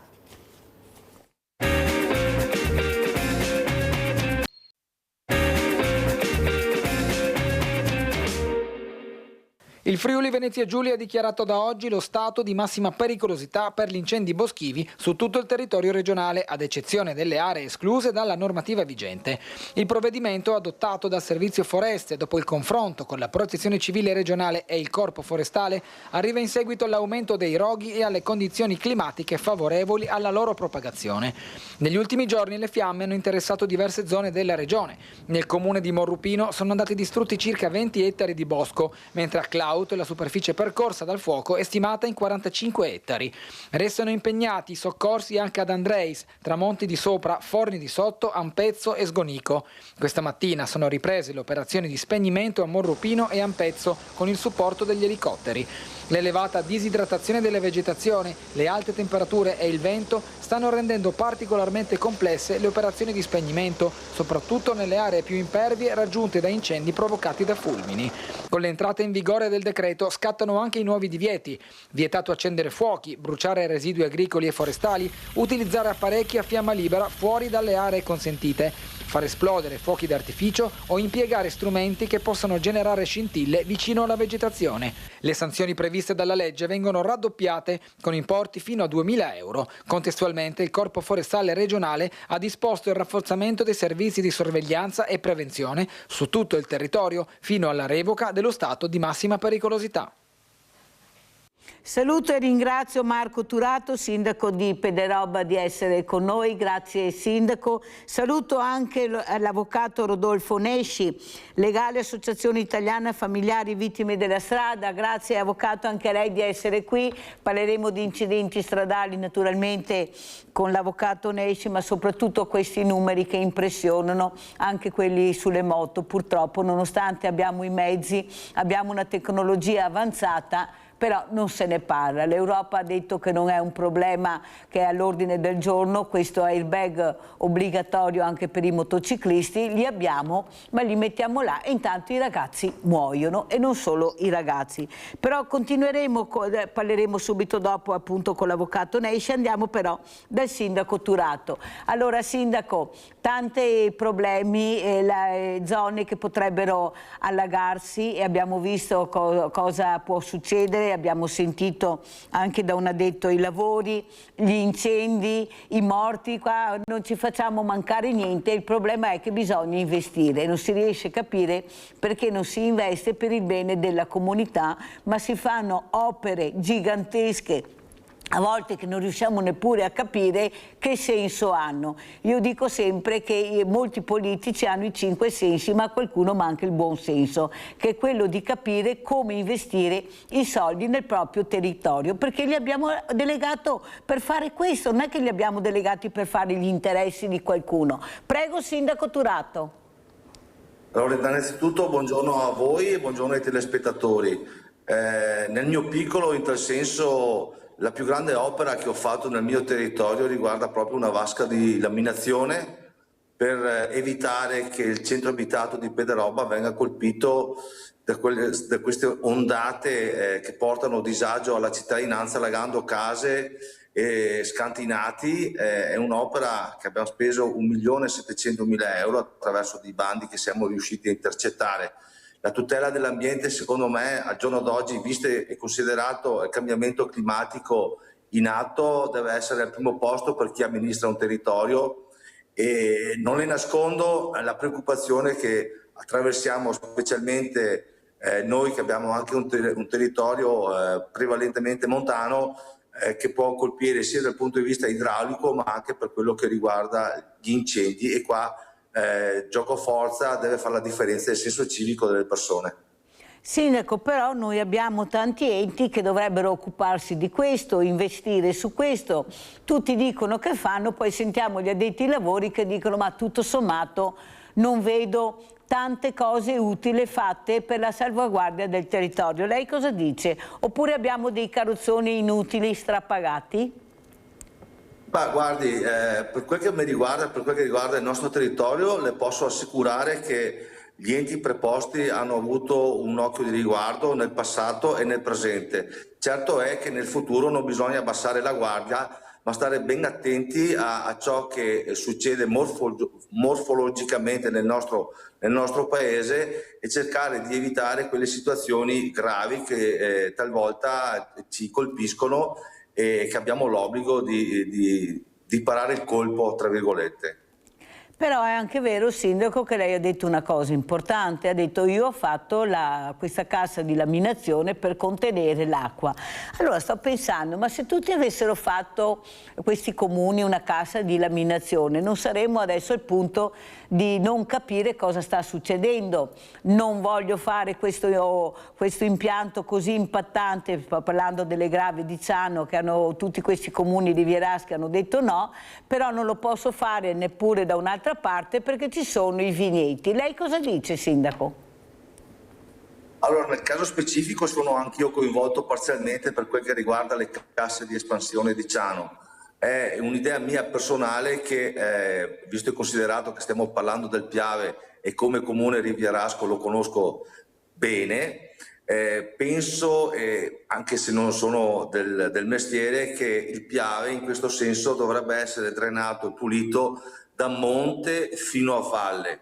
Fin quando avremo delle difficoltà a tenerlo pulito sia per quel che riguarda la ghiaia sia per quel che riguarda le piante, i pioppi che crescono così spontaneamente, ecco che rischiamo di creare quelle dighe che talvolta provocano allagamenti che potrebbero essere evitati solamente guardando con un occhio di riguardo questi piccoli accorgimenti. Abbiamo Maurizio da Conserve. Ciao Maurizio. Maurizio? Allora, sì, mi senti? Mi sentite? Sì, adesso sì. Benissimo, problemi di linea qua, vabbè. Allora, niente, argomenti molto molto interessanti. Allora, per quanto riguarda il discorso dell'ambiente, allora, da molti anni che il nostro paese sta diventando sempre di più tropicalizzato. Cosa voglio dire? Voglio dire che arrivano dall'oceano animali che fino a qualche tempo fa non li avevamo, ok? E naturalmente poi per quanto riguarda le piogge, i monsoni eccetera, perché naturalmente la nostra pianura padana, da quello che ho sentito ultimamente dalle notizie, praticamente sarà soggetta a qualche tornado, ok? Abbiamo visti 2 o 3 credo poco tempo fa a Rovigo eccetera. Comunque per quanto riguarda questo diciamo che la colpa ce l'ha l'uomo, perché giustamente fra tutta una serie di situazioni eccetera abbiamo ridotto il clima in questa maniera. Poi per quanto riguarda, Mirella, gli incidenti, allora bisogna qua mettere sul tavolino delle situazioni che adesso ti farò presente. Allora, ci sono i cartelli stradali, ok? Io parto dalla base, cartelli stradali che indicano che in quella strada è vietato il sorpasso. Stamattina mi è successo proprio questo, un SUV con la linea continua mi ha sorpassato, io gli ho fatto i fari e questo qua, non ti dico, mi ha mandato a quel paese. Allora, bisogna capire per questi coglioni, scusatemi il termine della parola, per colpa di questi coglioni che credono di fare i fenomeni tutti i giorni, sono quelli che vanno a mettere in difficoltà, in difficoltà le persone, ok? Ecco, che non rispettano i segnali, li vedono, fanno finta di non vederli, perché loro si credono dei fenomeni. E dopo senti, ma si è schiantato 100 metri più avanti, ma un camion ha sorpassato una macchina, eccetera, e tutto quanto. Allora, bisogna tenere presente anche questo, che un cittadino non può la mattina svegliarsi con tutti i suoi problemi che ha e avere 100 occhi anche per quello che non li ha. Allora, o ci mettiamo tutti d'accordo che le regole della strada bisogna rispettarli tutti, oppure ognuno fa quello che vuole e diventa una giungla. Però sappiate questo, perché ognuno che fa la sua regola diventa una giungla. Ok? Ecco, attendo vostre risposte e buona giornata. Grazie a te Maurizio, sì, purtroppo anch'io ieri uno mi ha sorpassato a destra, uno proprio un bolide, non so cosa andava, sulla doppia linea continua in una semicurva, è pazzesco e basta trovarne uno. Allora sentiamo cosa ne pensa l'avvocato Rodolfo, ne esci, ecco, perché veramente quando ne veniamo fuori non c'è niente da fare, cioè no, proprio ne basta uno e non è che dobbiamo trovarne 10 per rovinare la vita delle persone. Prego avvocato. Sì, intanto buongiorno a tutti. C'è una cosa che mi preme sottolineare, volevo farvi i complimenti perché tenete viva l'attenzione su quelli che sono i veri problemi del nostro Paese, e quello della sicurezza stradale è purtroppo uno dei problemi principali del nostro Paese. Prendiamo spunto da quest'ultimo intervento. Noi non dobbiamo dimenticare che gli utenti della strada, cioè nella strada 3 sono gli elementi importanti: l'utente, le strutture e il mezzo. È il mezzo che si utilizza per andare. Bisogna intervenire su tutti e 3 i soggetti, bisogna intervenire sulla strada mettendoli in sicurezza, bisogna intervenire sul mezzo con sistemi di sicurezza, tipo anche gli airbag per i motociclisti, per i quali avete fatto una campagna bellissima, ma purtroppo l'Europa ha detto che non è una priorità. E bisogna intervenire, questa è la parte più difficile, bisogna intervenire sugli utenti, perché fino a quando non cambia la mentalità, fino a quando non entra in testa alle persone che le regole ci sono per una civile convivenza e vanno rispettate, fino a quando non si interviene anche su questo elemento, noi non riusciremo ad ottenere nessun risultato. Io sono collegato da Messina, e Messina purtroppo, pur essendo Messina la città della nostra Presidente Cassaniti, la Presidente dell'Associazione Italiana Familiari Vittime della Strada, Messina purtroppo ha un bruttissimo record negativo. Vi è il più alto tasso di mortalità fra le 15 grandi città italiane, 6 morti ogni 100.000 abitanti. L'ultimo, proprio su questo elemento del comportamento sconsiderato, l'ultimo è di pochi giorni fa, una ragazza di 15 anni che è stata travolta da un ragazzo di 19 anni che impennava nella zona della Movida, e questo ragazzo di 19 anni, e questa è la cosa gravissima, postava i video lui con la moto in autostrada impennando. Cioè, fino a quando non cambia questa mentalità noi non riusciremo a raggiungere quello che dovrebbe essere l'obiettivo nostro e l'obiettivo dell'Europa, cioè ridurre al 0 il numero di vittime della strada. Purtroppo questo elemento, quello appunto dell'utente della strada, l'intervento sugli utenti della strada è l'intervento più difficile da fare. Avvocato, ma non è che abbiamo delle pene irrisorie, perché veramente io non riesco mica a capire per la politica e per la legge il valore della vita umana. Qui andiamo a numeri appesi, lo zio, il cugino, il fratello, cioè, ma quando uno toglie la vita a una persona, Cosa dobbiamo dire a quella famiglia, a quei genitori, a quei familiari? Perché questa vita non tornerà mica più. E magari lui si era comportato bene, andava per la sua strada, tranquillo e beato, e poi lui è morto, l'altro si è salvato, ma qual è il problema? Si comporta bene, allora la pena è molto lieve, ma che valore ha la vita umana per la legge, avvocato? Lei è un uomo di legge, me lo spiega?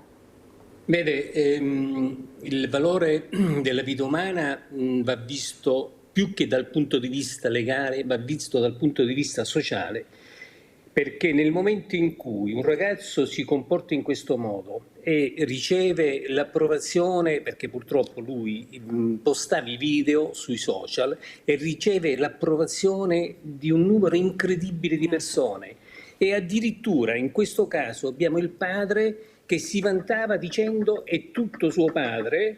Ecco, quando succede questo, allora ci rendiamo conto che la vita umana per tutti, per la società vale poco, la tutela della vita umana vale poco, e allora lì dobbiamo intervenire nell'educazione stradale, dobbiamo intervenire nel rispetto delle norme, dobbiamo intervenire nel rispetto della propria e dell'altrui vita, perché nel momento in cui si uccide qualcuno si distruggono 2-3 famiglie, non solo quella della vittima, ma anche quella di chi ha commesso il reato, perché poi comunque dovrà farsi un periodo, subire un processo, io mi auguro che possa avere qualche funzione, anche una sorta di onta sociale, ma almeno speriamo che abbia una funzione di redenzione. Però ripeto, il problema va risolto da tutti i punti di vista, è un problema che va risolto a livello sociale, a livello delle infrastrutture, mettendo in sicurezza le strade. Però purtroppo oggi, con l'uso sconsiderato dei social, con la ricerca di approvazione, si fanno azioni estremamente sconsiderate, di estremo pericolo. Questo, per tornare all'ultimo caso, questo ragazzo si vantava di quello che faceva, vantandosi del fatto che lui non aveva paura di perdere la vita a 19 anni. Come si fa a fare un'affermazione? Sì, però io, per carità, però tu gliela fai perdere a qualcun altro con questo comportamento. È là, e questo padre che si vantava sapeva benissimo che questo comportamento avrebbe comportato anche magari una morte di un'altra persona. Sindaco, allora cosa dice Sindaco Turato? Lei è responsabile della salute dei cittadini, anche lei sulle sue strade ha visto diversi morti. Cosa dice questo non rispetto della persona quando esci di casa? Perché tutti fanno quello che vogliono, tanto qual è il problema? Forze dell'ordine non ci sono più. Abbiamo visto gli autovelox non sono omologati, le macchine che ti avvisano quando c'è, io non so veramente, ecco, dove sta la sicurezza. Prego, Sindaco. Allora, faccio una premessa e vorrei dire che sono pienamente d'accordo con l'avvocato su ciò che ha detto al 1000%. Detto questo, c'è una differenza sostanziale e voglio fare un esempio. Quando andiamo all'estero, che ne so, in Austria, Germania, Svizzera, no?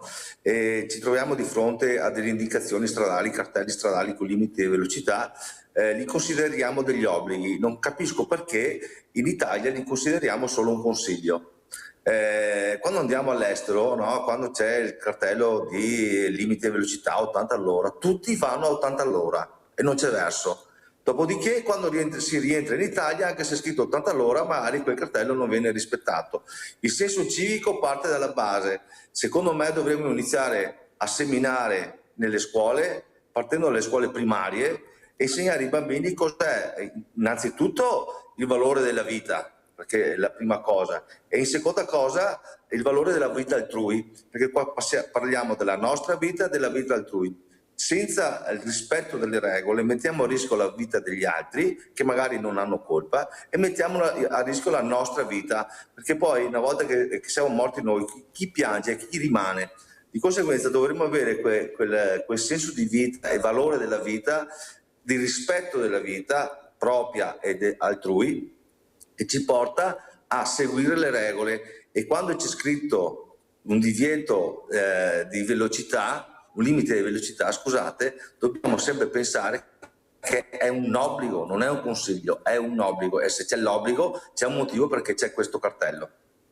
Senta, Sindaco Turato, però è anche vero che bisogna più che parlare, è l'ora di agire. Nel senso, noi abbiamo delle leggi, molti dicono che non vengono applicate, altri dicono vengono applicate nella maniera che non è veramente conforme al reato che è stato commesso. Ma allora cosa dobbiamo fare? Allora lei dice, e sono d'accordo, che bisogna iniziare dalle scuole, io dico sempre anche dall'asilo, perché i bambini capiscono anche molto bene, ecco, non serve andare alle elementari o anche alle medie, ma soprattutto quello che non riesco a capire, in attesa che questi bambini crescano bene, quello che continua a commettere questi reati, che ha un nome e un cognome, che veramente ha già dei precedenti ma continua nonostante tutto, a punirlo nella maniera più severa. Gli toglie la patente per tutta la vita, punto. Tu hai ucciso una persona, questa persona non torna più, perfetto, tu per tutta la vita non potrai più guidare. Io non so, lo chiedo poi all'avvocato Nesci se è una mia idea strampalata, ma qui stiamo parlando di persone che non torneranno più.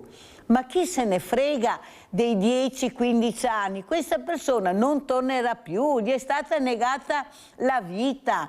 Tu non guiderai tu per tutta la vita. Io vorrei vedere quante persone, sapendo che verrà ritirata la patente per sempre, non potrà più guidare né una moto, non potrà più guidare niente. Ecco, Sindaco, cosa ne pensa?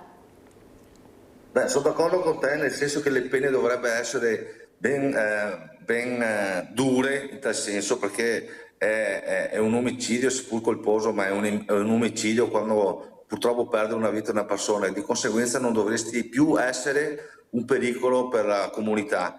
Prendere la patente e farne 4 pezzi è il minimo. È il minimo. Purtroppo la cronaca ci insegna che alle volte molti incidenti mortali vengono provocati anche da persone che non hanno la patente.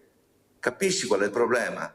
Che non hanno la patente, e di conseguenza noi dovremmo prendere queste persone, sì, strappare la patente per sempre, però fargli passare qualche mese al fresco non farebbe male, sebbene magari alle volte possano succedere degli incidenti che capitano anche per non colpe proprie, però bisogna che la pena venga scontata in maniera tale che la gente abbia paura di non rispettare la legge. Al giorno d'oggi la gente alle volte se ne frega della legge e va avanti per la propria strada come intende proseguire la propria vita, mettendo in pericolo la vita altrui.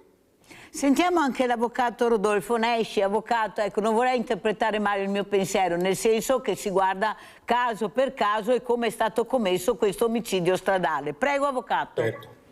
Certo. Sì, certo, la patente noi la consideriamo un nostro diritto, ma di fatto non è un nostro diritto.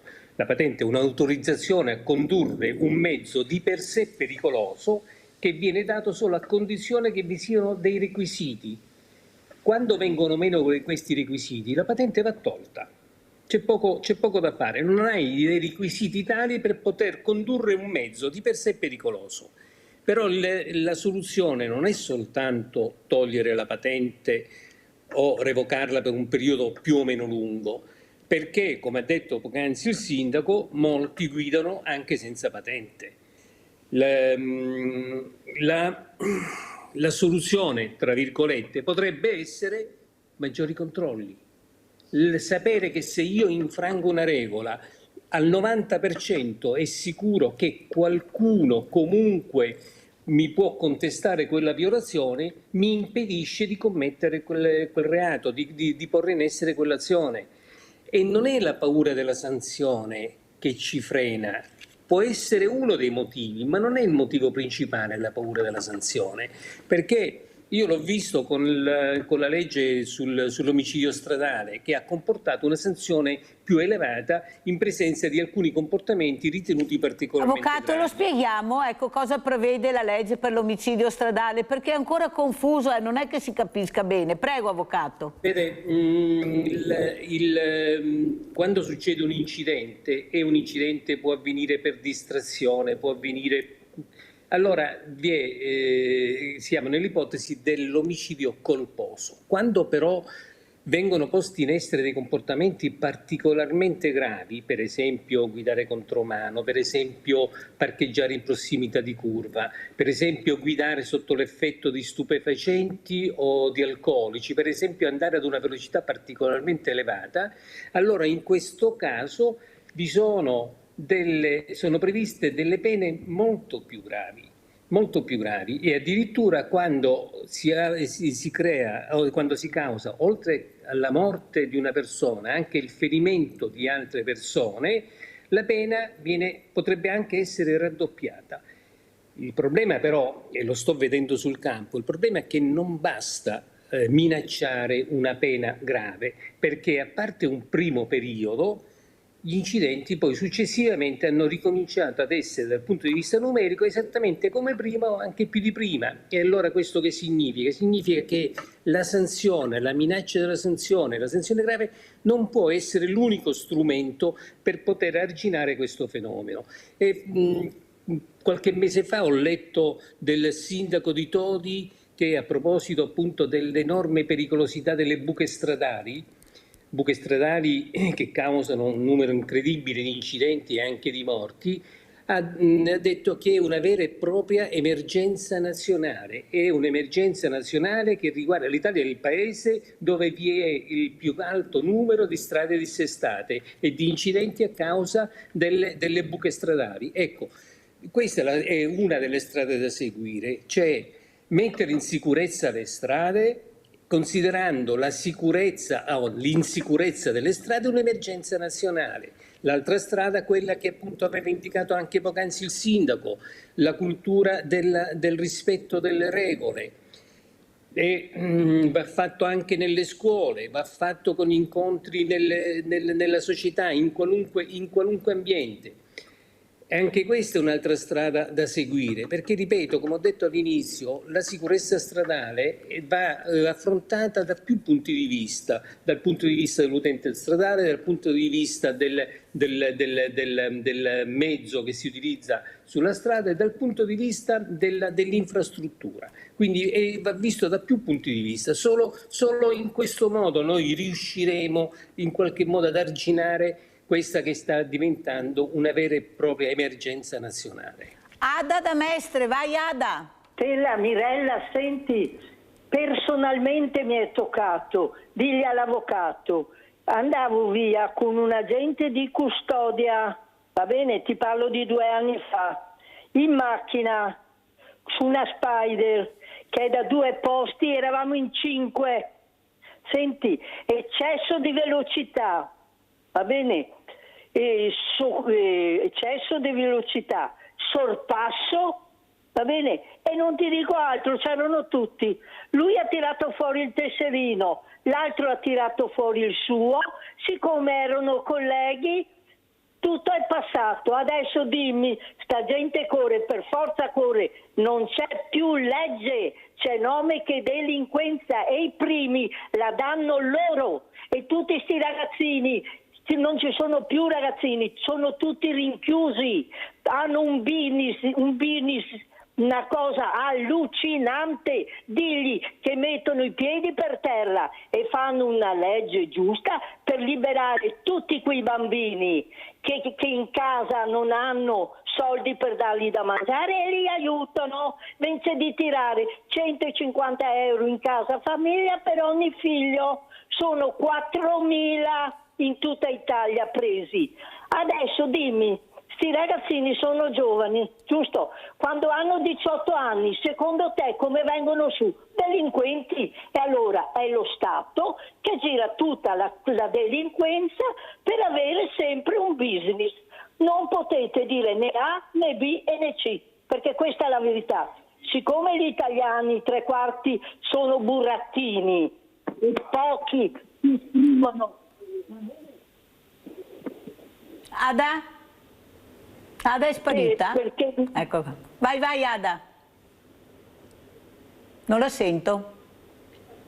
Allora, A, B, C, D no, e noi diciamo E, F, G. Sindaco Turato, allora come commenta? Il cittadino è stanco di vedere soprusi, ecco, veramente comportamenti a dir poco deplorevoli, li vediamo tutti i giorni, perché capisce che, come ho detto prima, basta che ne troviamo uno, e non è che ha 4, 6, 8 anni, questo ha dai 18 anni in su, ma io mi fermerei anche delle volte a 40 più di andare oltre, perché oltre io vedo vanno piano, sì, per carità non saranno proprio così avveduti, ma se non altro vanno piano.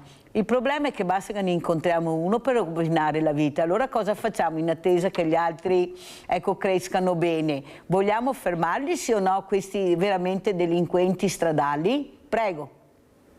Ma come diceva giustamente l'avvocato prima, la pena deve essere certa quando è una colpevolezza acclarata in merito alla perdita di una vita altrui, oppure anche il ferimento di una vita altrui, perché è un tentato omicidio se io investo una persona che magari sta attraversando la strada sulle strisce pedonali e purtroppo questa persona deve essere ricoverata magari in prognosi riservata, ma si salva, comunque è un tentato omicidio e per tentato omicidio tu devi andare in galera, non basta il ritiro della patente, devi andare in galera. Fine, perché questo succede all'estero e deve succedere anche in Italia, perché l'Italia non è il paese dei facilitoni, devono esserci delle regole ben precise, ben chiare e la gente deve pagare per ciò che combina nella propria vita. Noi qui purtroppo abbiamo dei giudici che interpretano le leggi e di conseguenza alle volte quando magari sentiamo al telegiornale che è stato fatto un decreto legge che a noi sembra duro, poi succede che vanno a processo, il giudice di turno interpreta la legge e decide magari una cosa che non è giustificabile. Ecco, io di mestiere non faccio certamente il giudice e non mi permetterei mai di insegnare a chi di dovere fare il proprio mestiere, però è talmente lampante che alle volte succedono dei casi in cui rimaniamo esterrefatti dalle sentenze perché crediamo e pensiamo che in certi casi bisogna buttarli in galera e buttare anche le chiavi. Allora sentiamo anche l'avvocato Nesci. Avvocato, ecco, lei come commenta, sì, a parte che non abbiamo neppure le galere perché tutte sono strapiene, avete sentito com'è la situazione anche là. Turato, lei fa parte di un partito politico importante, mi sa che si dovrebbero dare una mossa anche su questa versione, visto che i reati aumentano invece che diminuire, ma soprattutto mettere in galera le persone che veramente meritano di essere messe in galera e trovare altre soluzioni per quelli che potrebbero essere dei percorsi alternativi. Cosa ne pensa, avvocato Nesci? Purtroppo in Italia abbiamo una pessima abitudine: ogni volta che succede qualche fatto eclatante abbiamo la tendenza a ricorrere alle leggi speciali, quella sull'omicidio stradale fu anche in questo senso. L'abbiamo visto anche, permettetemi di esprimere le mie opinioni anche sul tema del femminicidio. Noi dimentichiamo però che basterebbe applicare le norme che già ci sono e non interpretarle secondo il proprio orientamento personale. Bisogna applicarle le leggi, perché non è possibile che subito dopo l'introduzione del reato di omicidio stradale, in un primissimo periodo vi fu in effetti un incremento delle pene per l'applicazione di quella norma, ma subito dopo si ritornò a delle pene irrisorie, pene sospese eccetera. In un caso che ho seguito personalmente, per ottenere un'ulteriore riduzione del 30% è bastato che l'imputato promettesse di aderire ad un programma di riabilitazione, non che facesse parte di un programma, ma soltanto che lo promettesse. Ecco, non va bene questo, non va bene quando ci si rende conto che utilizzare gli strumenti che la legge ti dà solo ed esclusivamente per dei propri fini personali non va bene. Quindi bisogna applicare le leggi così come ci sono e bisogna applicarle dando alle vittime e ai parenti delle vittime la certezza della pena. Se per rieducare quella persona affinché non commetta più quel reato è necessario mandarlo in galera, va mandato in galera e non a casa con una pacca sulla schiena, come purtroppo succede e come vedo io quotidianamente. Allora andiamo a vedere questo mortale moto sulla Romea, Maurizio Scomparin che non c'è più. Andiamo a vedere. Doveva essere una giornata spensierata e libera dagli impegni di lavoro e invece un attimo, un solo momento ha trasformato la gita fuori porta verso Chioggia in tragedia. È accaduto verso le 11 al chilometro 109 della statale Romea tra Lova e Campagna Lupia, quando Maurizio Scomparin, 62 anni, di Gorgo al Monticano in provincia di Treviso, in sella alla sua BMW 1200 insieme alla passeggera di 58 anni si è scontrato con questo furgone azzurro condotto da un 43enne di Mira che viaggiava lungo la stessa direzione ma che in quell'esatto istante aveva messo la freccia per svoltare a sinistra verso il bar distributore Arcobaleno. L'impatto è stato fortissimo, ci dice la conica, è ancora sotto shock la titolare del locale. Vedo solo il botto. E lo scontro è stato davvero tremendo. Sul lato sinistro del furgone ancora visibili alcuni dei segni dell'impatto, lungo l'asfalto anche pezzettini del fanale anteriore della moto. Subito sul posto, con i vigili del fuoco, la polizia locale e le volanti giunte dai Piovi di Sacco, con i soccorritori del SUEM 118 arrivati anche con l'elicottero, ma per il Centauro è risultato purtroppo vano ogni tentativo di rianimarlo. E l'è trasportata all'ospedale di Mestre la passeggera 58enne che, seppur non in pericolo di vita, ha riportato gravi ferite, in particolare ad una gamba. Disagi al traffico con il tratto stradale chiuso per circa un'ora. È il secondo tragico incidente accaduto in Romea in soli 2 giorni. Sabato, più o meno lungo lo stesso tratto tra Rosara di Codeviga e Campagna Lupia, ha perso la vita un altro motociclista di appena 34 anni, Andrea Favaro, di Oriago di Mira. L'ennesimo lenzuolo bianco steso sulle nostre strade è l'immagine della tragedia infinita dei motociclisti che perdono la vita. Nel primo sabato di luglio l'impatto mortale è accaduto lungo l'argine del Piave tra Salgarida e Noventa. Le vittime sono Francesco Paolo Fecarotta, 38 anni, e Jessica Allaface, 32. Entrambi in sella a questa BMW, o meglio a quello che è rimasto dopo l'impatto con quest'auto. La dinamica la spiega il conducente della vettura, visibilmente scosso. Cosa è successo? Stavo guardando se c'era qualcuno che superava, guardare fuori un attimo e superare, arriva a moto, ho preso sullo spigolo dietro, punto. Visto volare tutto, insomma. Tutte robe. L'incidente è avvenuto poco prima delle 8:30. La BMW stava scendendo da Ponte di Piave verso il mare. Poco dopo la curva delle Marcandole inizia un lungo rettilineo, dove è facile lasciarsi sedurre dalla velocità, come ci racconta un residente. Io abito qua a 1 chilometro neanche e purtroppo in questa strada qua le moto vanno a 200 all'ora minimo, perché io abito proprio a ridosso della strada e passano anche, non faccio nel tempo a vedere che moto è, se è una Ducati o una BMW, alle volte sono cose pazzesche, ragazzi. A circa metà del rettifilo, un po' più avanti, sta procedendo sulla stessa direzione la Dacia che Francesco Paolo Fecarotta non è riuscito a schivare. È bastato toccarla sullo spigolo e sulla ruota posteriore e la BMW è diventata una scheggia impazzita, prima perdendo completamente ruota e forcella anteriore per poi finire in queste condizioni la sua corsa una trentina di metri più avanti. Terribile l'impatto per i 2 motociclisti. Jessica Allaface ha cessato di vivere sull'asfalto, mentre Fecarotta è finito sotto al guardrail. Le condizioni del suo giubbotto recuperato dalla stradale di Vittorio Veneto, così come il punto dove è volato il suo casco sotto la carreggiata, testimoniano la violenza del contatto del suo corpo con le lame che sorreggono le protezioni stradali. Subito sono scattati i soccorsi con le ambulanze arrivate da San Donà, ma per i 2 centauri non c'era più nulla da fare.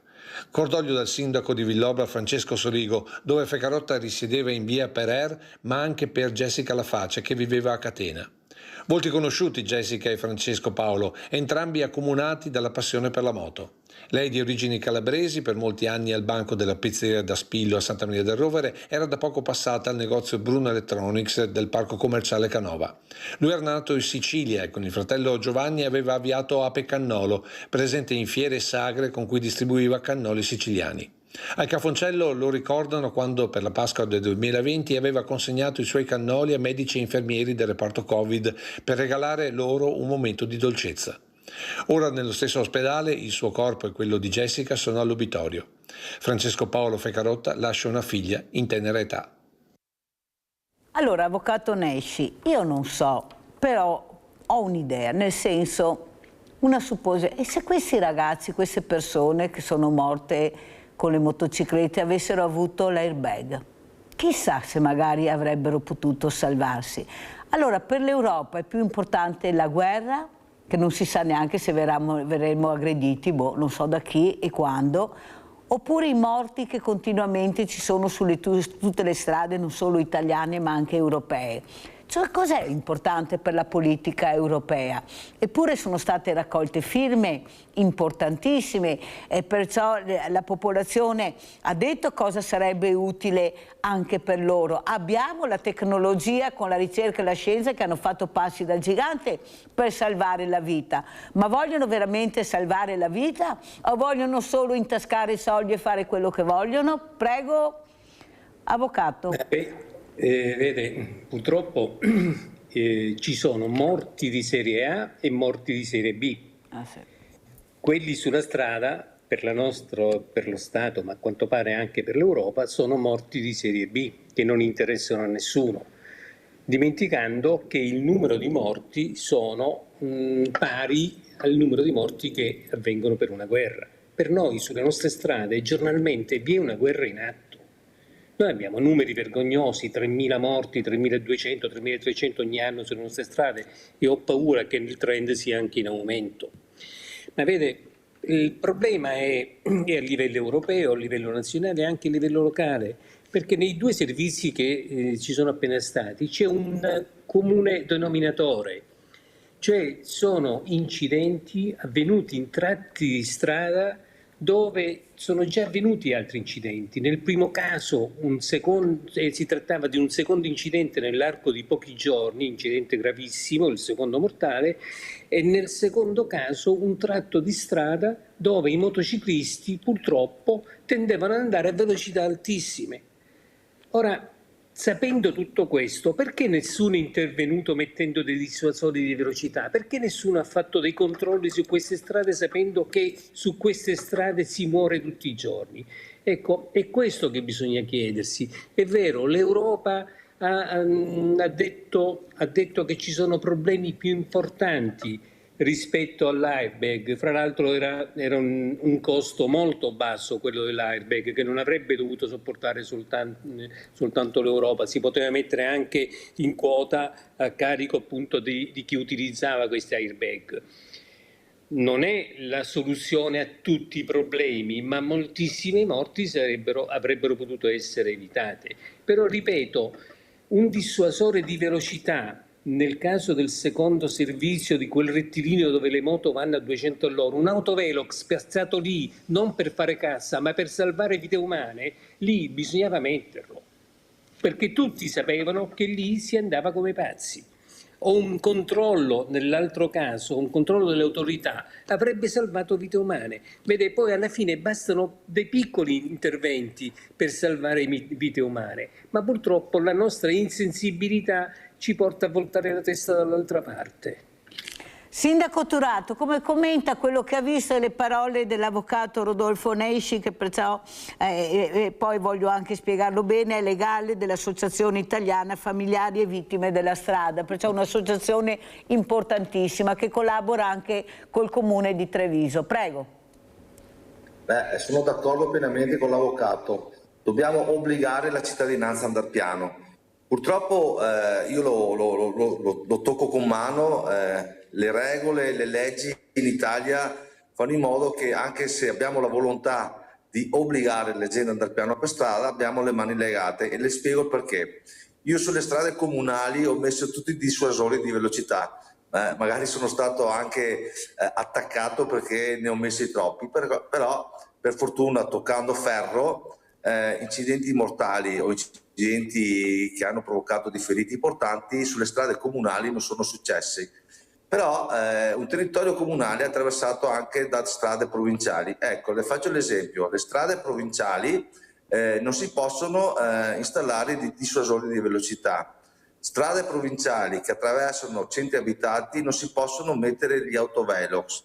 Gli autovelox non si sa se sono omologati o se non sono omologati. Questa è una diatriba che va avanti da anni e dovrebbero una volta per tutte regolamentarla e fare in modo che le autorità competenti o chi gestisce il territorio possa essere in grado di installare questi autovelox, non per fare cassa, ma proprio per evitare incidenti mortali, perché io anche ho delle strade statali che attraversano il mio territorio. Io installerei l'autovelox, ma se poi devo avere un ufficio legale con 4 persone che devono rincorrere chi subisce la multa, perché magari fanno ricorso, perché l'autovelox non è omologato, perché l'autovelox è installato in maniera non idonea, eccetera, dissuade chi amministra di fare determinati interventi. Ecco, se le regole fossero un po' più chiare e ci dessero mano libera a noi che conosciamo benissimo le nostre strade, molto probabilmente, come dice l'avvocato, certi incidenti si potrebbero evitare. Eppure, Sindaco Turato, lei fa parte del partito della Lega e il ministro dei trasporti italiano è Salvini. Non è il caso di bussare alla porta di Salvini e far capire che non possiamo più tollerare tutti questi incidenti stradali, che le risorse, come lei dice, per impiegare, e soprattutto voi sindaci che siete voi con la patata bollente in mano, non ci sono, non ve li danno, ma soprattutto cercare di portare avanti quella che potrebbe essere anche una sicurezza tipo l'airbag, che sono cose fondamentali, perché giustamente l'avvocato Nesci ha aggiunto chi si prende la moto deve prendersi anche l'airbag, dovrebbe essere un'opera che salva la vita. Ecco, non è che forse adesso ci sarà anche un incontro, mi sembra, avvocato, a livello parlamentare con tutte le associazioni di familiari vittime della strada, sono veramente tante, forse fare squadra non sarebbe male, visto che parliamo di figli morti, di familiari morti. Cosa dice Sindaco Turato? Non è il caso forse far capire a Salvini che deve battere un colpo più forte?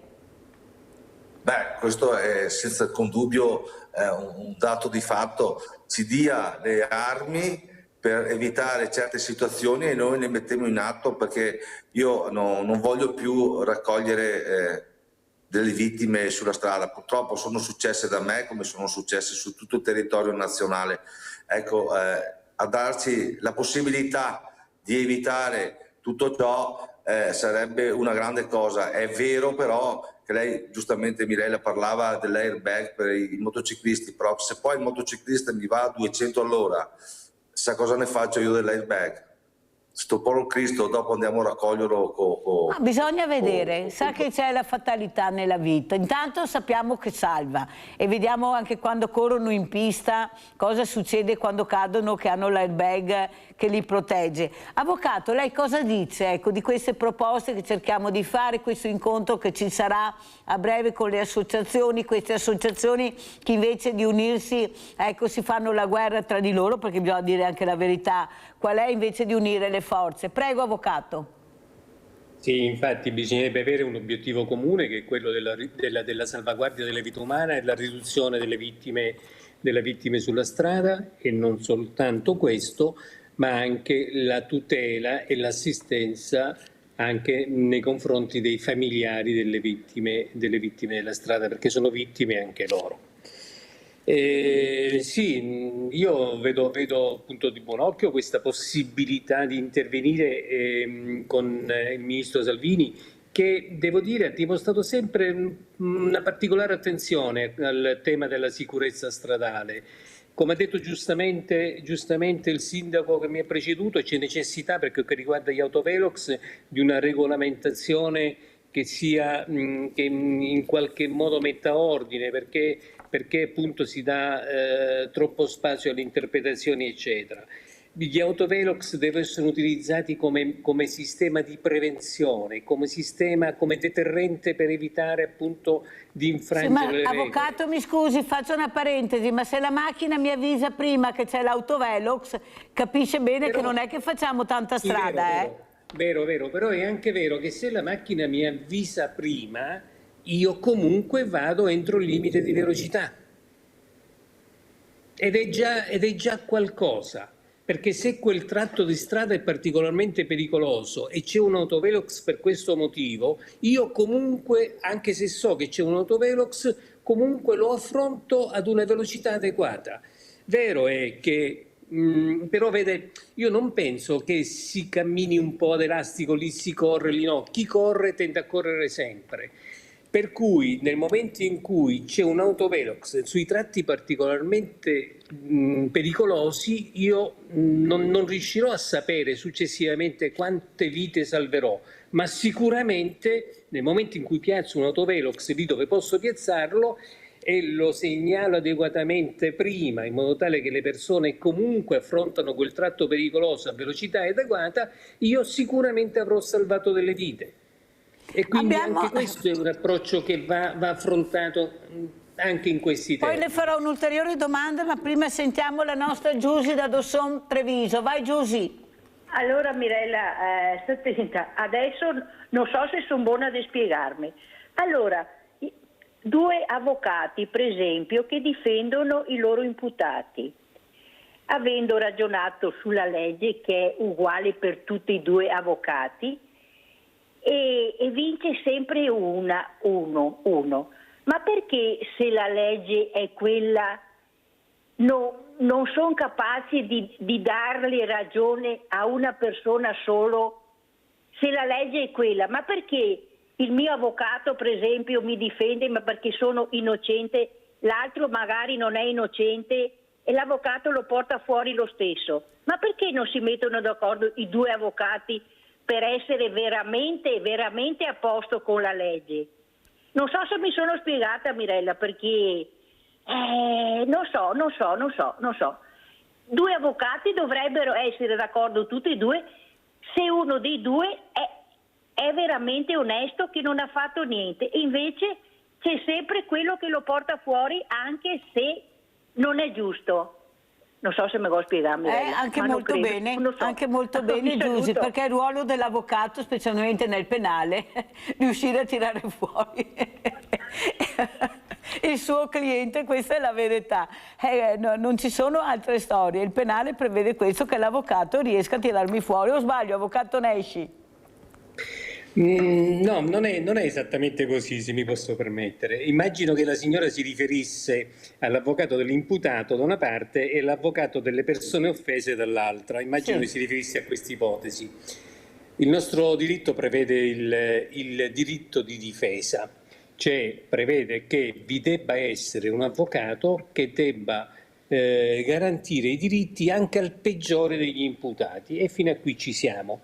Non dovrà mai avvenire che i due avvocati si mettano d'accordo, perché se i due avvocati si mettono d'accordo non prevale la legge, ma prevale l'interesse comune. E ciò che invece deve prevalere è la giustizia. Vede, per ritornare al caso che ho citato poc'anzi della ragazza di 15 anni che è morta a causa di quel pazzo che a 19 anni impennava, gli avvocati ai quali i familiari si sono rivolti, entrambi gli avvocati poi hanno rifiutato la difesa. Non va bene neanche questo, perché tutti noi abbiamo diritto a veder garantiti i nostri diritti in un processo, perché solo così il processo può essere un processo giusto. Ma questo non significa che io debba in tutti i modi assicurare che il mio assistito non debba soggiacere a quella che è la giusta pena. Lo scopo dell'avvocato non è quello di evitare la pena, ma è quello di far sì che la pena che viene inflitta al proprio assistito, se vi sono tutti gli elementi di colpevolezza, sia una pena giusta, che è un concetto completamente diverso. Non è assolvere a tutti i costi, perché in questo caso ci sarebbe complicità con il proprio assistito, ma è garantire un processo giusto. Guardi avvocato, mi dispiace ma non sono d'accordo, ma non con lei, con il sistema. nel senso che io vedo questi processi, specialmente i familiari delle vittime, che sono sempre in disaccordo con quella che è la giustizia. Per loro non c'è giustizia, e soprattutto in un paese dove vige il re denaro, nel senso che se tu hai tanti soldi puoi arrivare anche alla prescrizione. Siamo l'unico paese che ce l'ha la prescrizione in Italia. Capisce bene che un processo può avere delle svolte veramente importanti, specialmente se hai fiore di avvocati. Avvocato, non possiamo dire che in Italia c'è giustizia, no avvocato, mi dispiace. No, io non sono d'accordo che invece chi ha tanti soldi, ecco, e soprattutto fiore di avvocati può passarla tranquillamente liscia, questa è la verità, tanto è vero che in galera vediamo non chi ha sempre tanti soldi, avvocato, ma dei morti da fame quasi sempre, questa è la verità, per non parlare dell'America. Abbiamo Mirella da Riese Pio X, vai Mirella. Caduta la linea. Allora, sindaco Turato, lei cosa dice? Non sarebbe il caso invece di dare, ecco, questi autovelox? Ma perché in Germania sono nascosti e nessuno dice niente, e se veramente ti comporti male ti arriva la sanzione e la paghi? Qua in Italia invece, ecco, dobbiamo mettere tutto molto in vista, dobbiamo far vedere, chi se ne frega. Perché facciamo come in Germania, li mettiamo nascosti e chi sgara e paga? Perché dobbiamo copiare anche delle cose che funzionano o no? Prego. Sindaco. Chiaro, dobbiamo prendere esempio da chi raggiunge l'obiettivo, lo scopo è quello di salvare le vite. Se salvare le vite significa nascondere l'autovelox, non nascondiamo questo autovelox e facciamo una legge che ci consenta di installare questi apparecchi anche nascosti. Cioè è talmente semplice, non capisco perché qua in Italia dobbiamo sempre fare le cose complicate, ok? Quando è talmente semplice fare una legge chiara. Noi se andiamo all'estero basta andare nella vicina Austria. Se tu fai l'autostrada in Austria ci sono i poliziotti nascosti con la pistoletta che misura la tua velocità, ti fermano 500 metri o un chilometro dopo e ti fanno la multa o prendono i provvedimenti che ritengono necessari. Sindaco, qui noi invece denunciamo i poliziotti nascosti perché devono essere visti i poliziotti, no? Ci rendiamo conto? Sì, ma siamo ai livelli, basta vedere la cronaca dei giorni recenti, visto il rispetto che abbiamo delle forze dell'ordine, cosa è successo a Roma, no? Che di ragazzini hanno assaltato un'auto della polizia municipale prendendo per gli stracci questo povero vigile urbano. Il rispetto delle forze dell'ordine qua manca totalmente. Detto questo, bisogna che la gente paghi, ma che sia chiaro cosa devono pagare. Non c'è interpretazione quando io metto in pericolo la vita altrui, non ci deve essere interpretazione, deve esserci una legge chiara, ci devono essere delle regole che mi danno la possibilità di evitare certe situazioni e chi scrive le leggi dovrebbe avere l'intelligenza, ma non metto in dubbio l'intelligenza, ma perlomeno la chiarezza nel mettere giù un testo chiaro che ci dia la possibilità appunto di evitare certe situazioni. Mirella da Riese ha ripreso la linea, vai Mirella. Ciao Mirella, è qui ospite. Allora dico una cosa, domenica venuta fuori da messa in via Castellana sono passati un raduno di moto, una grande moto d'epoca che forse hanno fatto una mostra in qualche parte e saranno state 40 moto d'epoca. E ragazzi di 20 anni, 21, 30, non so, con queste moto vecchie, perché erano vecchie e si vedevano, sono stata mezz'ora a aspettare per attraversare la strada. E non c'era neanche la polizia stradale né niente. Questi, guarda, bisogna che avessi visto, Mirella, come che andavano a correre. E tanto clacson, e tanto casino. Una cosa pazzesca per la strada castellana e saranno andati non so a Asolo o al Tivoli in qualche parte, ecco. Grazie Mirella della testimonianza, grazie, sì, dovrebbero esserci anche più controlli, è vero, non è che ognuno possa fare quello che vogliono, i ciclisti fanno quello che vogliono, i motociclisti, gli automobilisti, anche i pedoni, perché si attraversano le strade. Io stamattina ha attraversato uno senza neanche guardare se arrivavano via, attraversa senza strisce pedonali, senza niente. Ecco, cos'è, avvocato, quello che volevo capire, adesso ci sarà questo importante incontro a livello parlamentare con le associazioni, ecco, cosa proporrete, cosa vi aspettate? Prego. Ma noi le proposte sono tante, però hanno tutte un comune denominatore, la salvaguardia della vita umana. Cosa ci aspettiamo? Noi ci aspettiamo maggiore attenzione per la vita umana, maggiore attenzione per il rispetto delle norme, maggiore attenzione con un maggior numero di controlli, e questo è fondamentale, perché per tornare al discorso di poc'anzi degli autovelox, vero è che segnalare prima fa sì che magari in quel tratto si rallenti solo ed esclusivamente per evitare la multa, ma poi magari successivamente si va oltre il limite. Ma è anche vero che la presenza di un autovelox in qualche modo forse mentalmente ti impone a rispettare la norma, e questo per noi è importante. Io viaggio molto, sono stato in America ho guidato tantissimo, e in America gli autovelox non esistono. Però nel momento in cui tu infrangi una regola, il controllo c'è, immediato. E questa già è una cosa importantissima.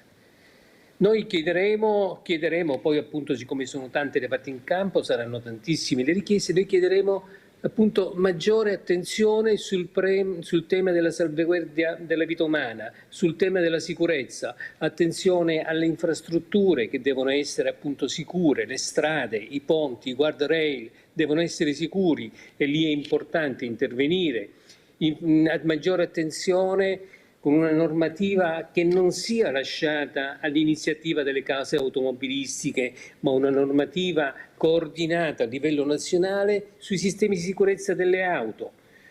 E maggiore attenzione al tema della mentalità, dell'educazione a partire dalle scuole, ma non solo, al rispetto della vita umana e al rispetto delle norme. Ecco, queste sono le nostre richieste, che sono richieste che si fanno sempre, che facciamo anche oggi per esempio con questo programma. Sono queste le richieste che si fanno. Mi auguro di non trovare, come spesso succede purtroppo, persone che fanno 1000 promesse ma poi non fanno proprio questa battaglia. Purtroppo è il male della politica italiana, le promesse, parlare e non agire. Noi abbiamo invece bisogno che qualcuno agisca per la nostra sicurezza.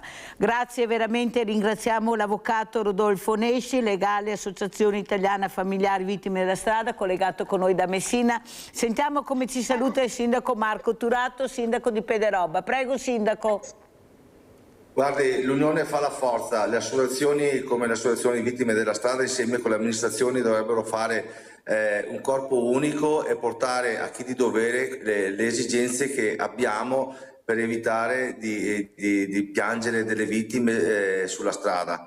Ecco che con i suggerimenti delle associazioni, con la conoscenza del territorio da parte degli amministratori, possiamo raggiungere dei risultati dove magari evitiamo di certe tragedie che purtroppo al giorno d'oggi vediamo con i nostri occhi che succedono quotidianamente. Abbiamo Paolo da Verona, vai Paolo. Sì. Buongiorno.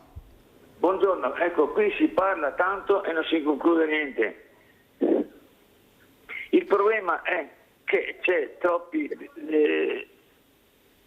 non so, ragazzi delinquenti, io li chiamo delinquenti, se vedeste cosa hanno combinato qua a casa mia, perché mi sono lamentato, roba da matti, insomma.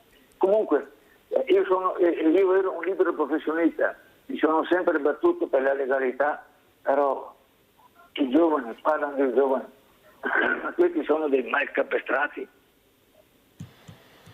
Pronto? Sì, ti sentiamo bene, Paolo. Ecco, sì. Qui è inutile, noi abbiamo un grande problema, la droga, ma però nessuno si interessa, compreso il Vaticano. Sto leggendo un libro che vi dico qual è, se vuole, il libro si chiama Lei la pagherà cara, difficile da trovare, però stampato nel 2019, leggete cosa c'è scritto sopra. Non sarà un Vangelo, ma per carità qualcosa c'è. E non essendo stato mai denunciato sto libro, vuol dire che qualcosa di vero c'è. Grazie Paolo, grazie. Lei la pagherà cara questo libro, vedremo se riusciremo a trovarlo per capire chi l'ha scritto e cosa c'è scritto. Allora Sindaco, come ci saluta? Vi saluto con la speranza che l'incontro che avranno le associazioni delle vittime della strada raggiungano gli obiettivi che hanno loro e di conseguenza abbiamo noi, per cui un grosso in bocca al lupo a loro e che vengano a casa con il risultato che loro sperano. Grazie a tutti. Senta Sindaco, l'ultima domanda poi la lascio. Cos'è che la preoccupa di più in questo momento come Sindaco? L'instabilità mondiale, perché ne pagano le conseguenze i poveri cristi. Ecco, questa è la preoccupazione del sindaco Marco Turato, sindaco di Pederoba. Grazie anche a lei sindaco, grazie ancora all'avvocato Rodolfo Nesci. Pubblicità. Grazie.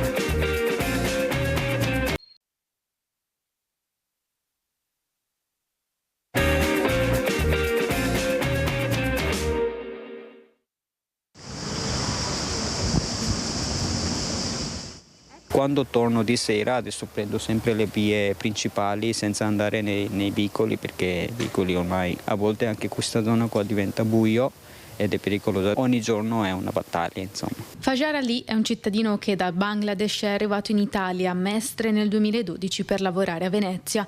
Era appena adolescente e ora ha una famiglia con la quale abita in via Monti, via che rientra nel quadrilatero tra via Piave, via Cappuccina e via Fogazzaro, al centro della cronaca per spaccio, accoltellamenti e la presenza di tossicodipendenti che alla luce del sole assumono sostanze stupefacenti approfittando degli anfratti dell'ex sede dell'INPS ora abbandonata. Adesso negli ultimi 2 o 3 anni vedo peggiorarsi anche dal punto di vista della sicurezza, molto peggiorato, perché anche tutto il giorno sono sempre là seduti, 5-6, fanno quello che vogliono, bottiglie per terra, birre, lattine, cicche, siringhe e tutto questo sempre là, e poi c'è un caos assurdo e non capisco. Eppure polizia locale qua, che l'altro giorno abbiamo trovato proprio davanti al cancello il pipì umano, vomito, e sono tutte cose che davanti a un palazzo residenziale non è senso della sicurezza, tutto qua. In via Monti anche il presidente della municipalità di Mestre, che con pinze raccoglie rifiuti e sacco nero, ha cominciato a ripulire la strada. Vivere una vita dove devi avere quasi paura, no? Anzi non quasi, devi avere paura di dire a una persona guarda che devi buttare la bottiglietta, la devi buttare nel sacchetto della spazzatura, e comincia a essere una vita eroica. Ci sono problemi di ordine pubblico e di sicurezza. Il fatto che ci siano spacciatori ma anche e soprattutto consumatori tossici che si nascondono qui. Io chiederò comunque alla polizia municipale, alla polizia locale, di vedere un attimino, di passare qualche volta in più, magari di sera o di notte. Ad allertare il neoeletto presidente della municipalità la prima firmataria del gruppo di cittadini di Riprendiamoci via Monti per denunciare lo stato di abbandono istituzionale e di degrado della zona. Dal presidente l'impegno a rivitalizzarla. Cercheremo di sviluppare, io cercherò di svilupparlo anche con i nostri consiglieri di municipalità, perché penso che la politica non possa essere solamente quella fatta dai banchi di un consiglio comunale o di un consiglio di municipalità, è anche fare in mezzo alla gente. La gente che vive tutti i giorni quello che dovremmo vivere tutti, una città serena e sicura. Dai cittadini invece l'idea di organizzare eventi per fare in modo che ci si possa incontrare e conoscere tra residenti, creando così un primo piccolo presidio di sicurezza. Proporrò così almeno quantomeno una cena conviviale dove possiamo conoscere di nuovo i nuovi residenti del palazzo. E qua invece tutta la zona è andata un po', vedo tante persone anche dell'est Europa che quindi famiglie dell'est Europa che sono arrivati, un po' di noi bengalesi che stanno comprando in zona, però per quanto riguarda quelle che fanno casini e baldoria non c'entrano nulla con le persone che vivono i palazzi qua.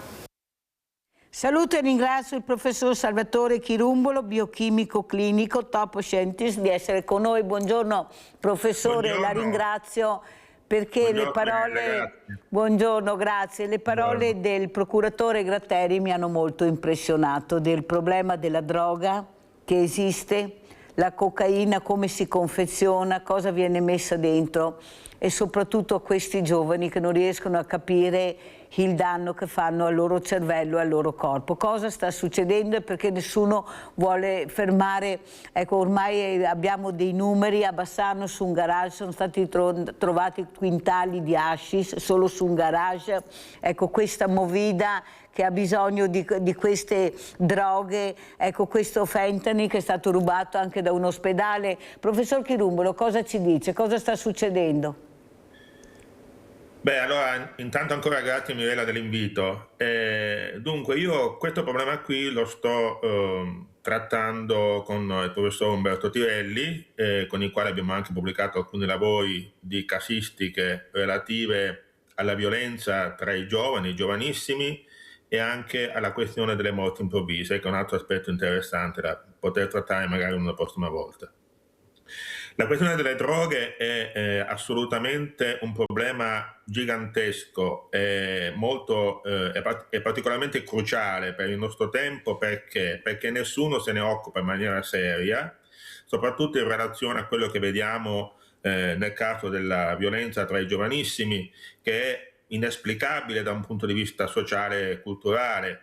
Molto spesso vengono intervistati neuropsichiatri, psicologi e fanno, diciamo così, una disamina di natura psicologica, ma non vanno mai al fondo della questione, che secondo noi ha a che fare con le droghe d'abuso e con droghe particolari che circolano su internet e che sono facilmente reperibili anche a basso costo. Vengono prodotte soprattutto da paesi come la Cina, che ne produce tantissima di questo tipo di prodotti chimici che vengono erroneamente utilizzati come sedativi, come antidepressivi, eccetera, ma in realtà sono droghe pesantissime con effetti drammatici sull'organismo e con effetti drammatici anche sulla psiche, perché noi abbiamo correlato in questo studio anche la relazione con la violenza giovanile e con tutto quello che ha a che fare con le baby gang, eccetera. Quindi è un problema sociale enorme che deve diventare uno dei principali problemi insieme a quello dell'immigrazione, che è un problema che ovviamente coglie tutti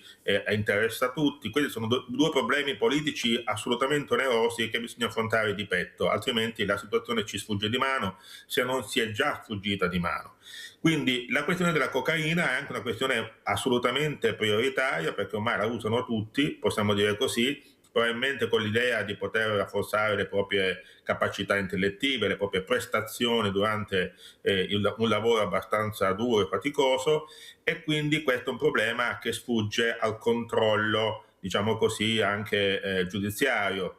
Ed è un problema enorme. Io non ho sentito prima il procuratore Gratteri perché c'erano problemi con l'introduzione della mia persona in regia qui, però credo, conoscendo appunto il procuratore Gratteri dalle indagini che segue, eccetera, che anche lui sia d'accordo che è un problema assolutamente cruciale, importante da affrontare con la politica, con le istituzioni, con la società civile, eccetera. Perlomeno fare in modo che la gente si interessi del problema e non lo sottovaluti, perché io credo che anche con la stampa questo problema sia assolutamente sottovalutato tra i giovani. Quindi io penso che sia un problema assolutamente da considerare e da trattare. Noi scientificamente lo stiamo affrontando e speriamo che possiamo sensibilizzare le persone adeguate ad affrontare il problema e a cercare di trovare un rimedio, perché è sicuramente una questione molto molto molto onerosa, molto grave.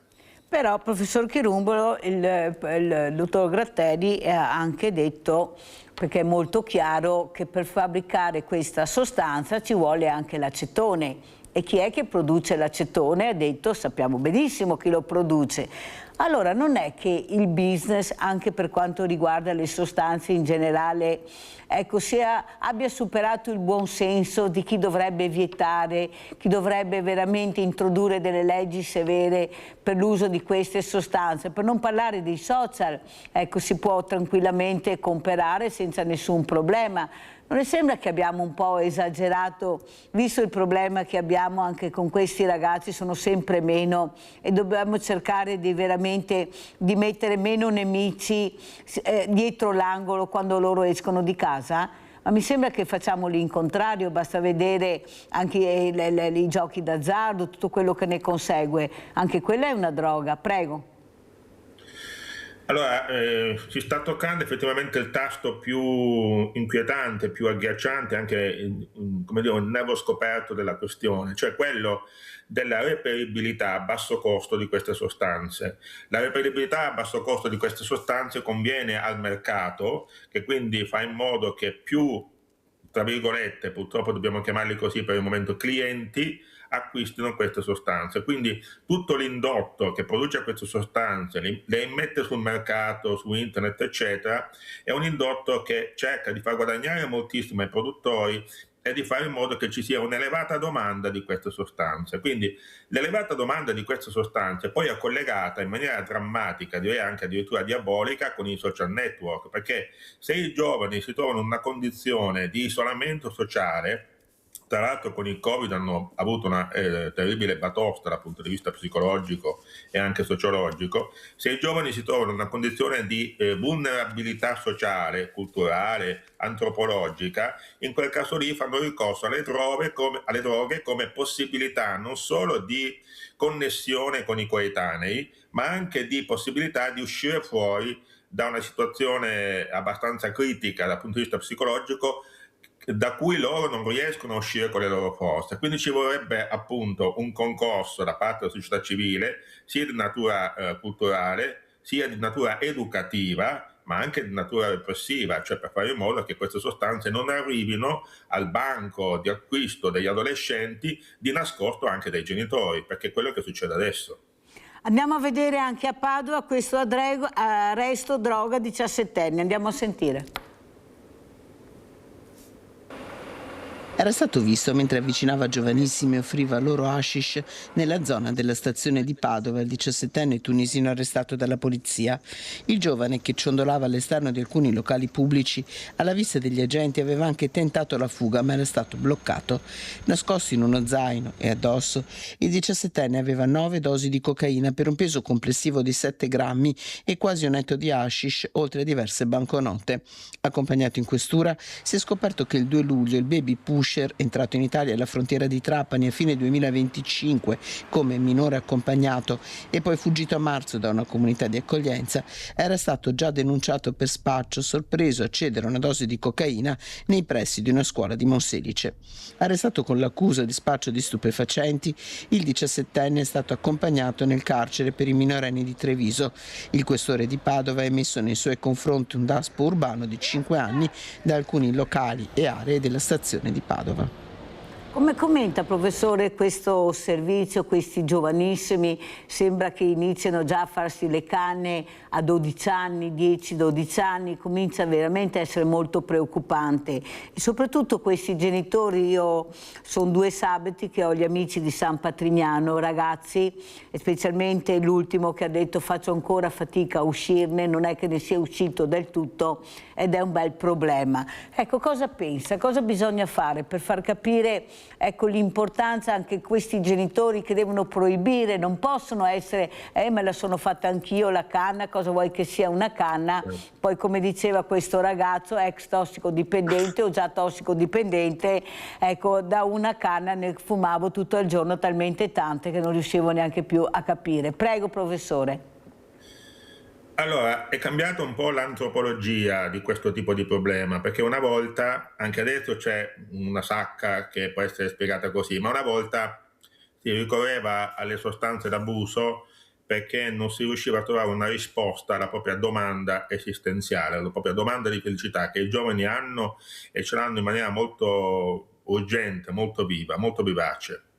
Adesso invece, oltre a questo, non so in quale percentuale, c'è sicuramente anche la questione del poter far parte di una socialità con altri coetanei che sono collegati ai social e a tutta ad una rappresentazione fatta dai social e anche dalla cinematografia, non dimentichiamo anche quello, perché anche su quello bisognerebbe intervenire, che fa sì che un certo mondo, un mondo diciamo così abbastanza attraente perché è fatto di male, di proibito, di qualcosa che uno può fare nascosto senza essere visto per sentirsi un attimo onnipotente. Ecco, questa questione qui adesso è diventata assolutamente pervasiva tra i giovani perché è collegata alla possibilità che il giovane faccia parte di un gruppo sociale e per far parte di un gruppo sociale devi dimostrare, come una volta c'era la sigaretta, e adesso devi dimostrare anche con le droghe che tu sei un uomo, sei capace di poter stare con gli altri,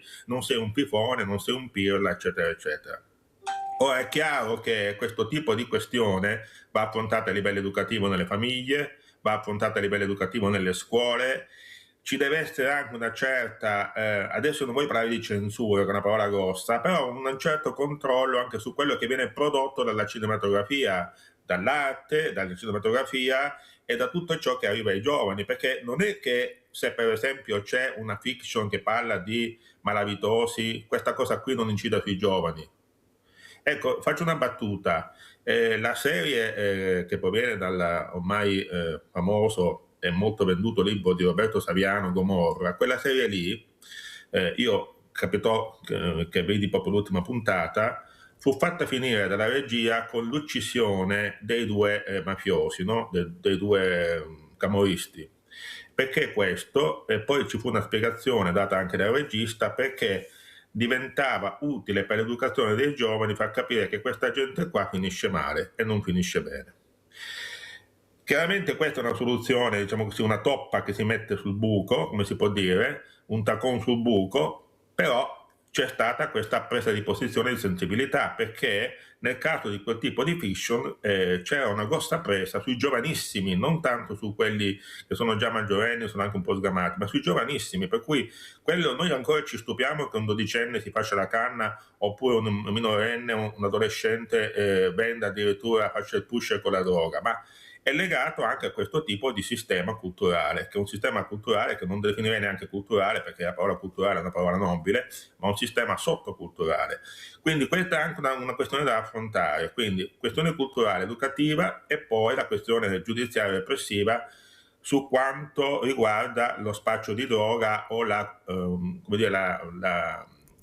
diffusione degli stupefacenti. Anche qui la giustizia deve essere molto più repressiva e molto meno indulgente sui giovani, oppure deve essere repressiva sui genitori che non sono attenti. Cioè ci vuole tutta una serie di soluzioni anche drastiche per fare in modo che questo problema venga arginato, perché è un'esondazione. È esattamente quando un fiume esonda e distrugge le case e le vite dei cittadini. Siamo a quel livello. Infatti ne abbiamo parlato proprio prima. Il problema è che aumentano queste droghe sintetiche, queste droghe anche facili da trovare su internet e soprattutto l'abuso di questi ragazzi che non hanno ancora capito il rispetto del loro corpo e la pericolosità. Pensiamo anche a una semplice sigaretta elettronica, cosa contiene e quanto male può fare. Però non è il minore, il fragile che la chiede, è qualcuno che gliela porge con i guanti di velluto. E allora come la mettiamo, professore? Mi ha sentito il professor Chirumbolo o si è imballato? Professore, mi sente?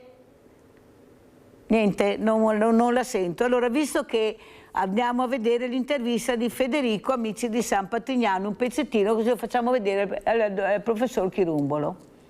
Ciao, sono Federico, ho 22 anni e vengo da Sacile, un piccolo paesino in provincia di Pordenone. La mia infanzia, quel che ricordo, era bella. Ho dei genitori che mi sono sempre stati accanto, nonostante lavorassero, non mi hanno mai fatto pesare la loro assenza.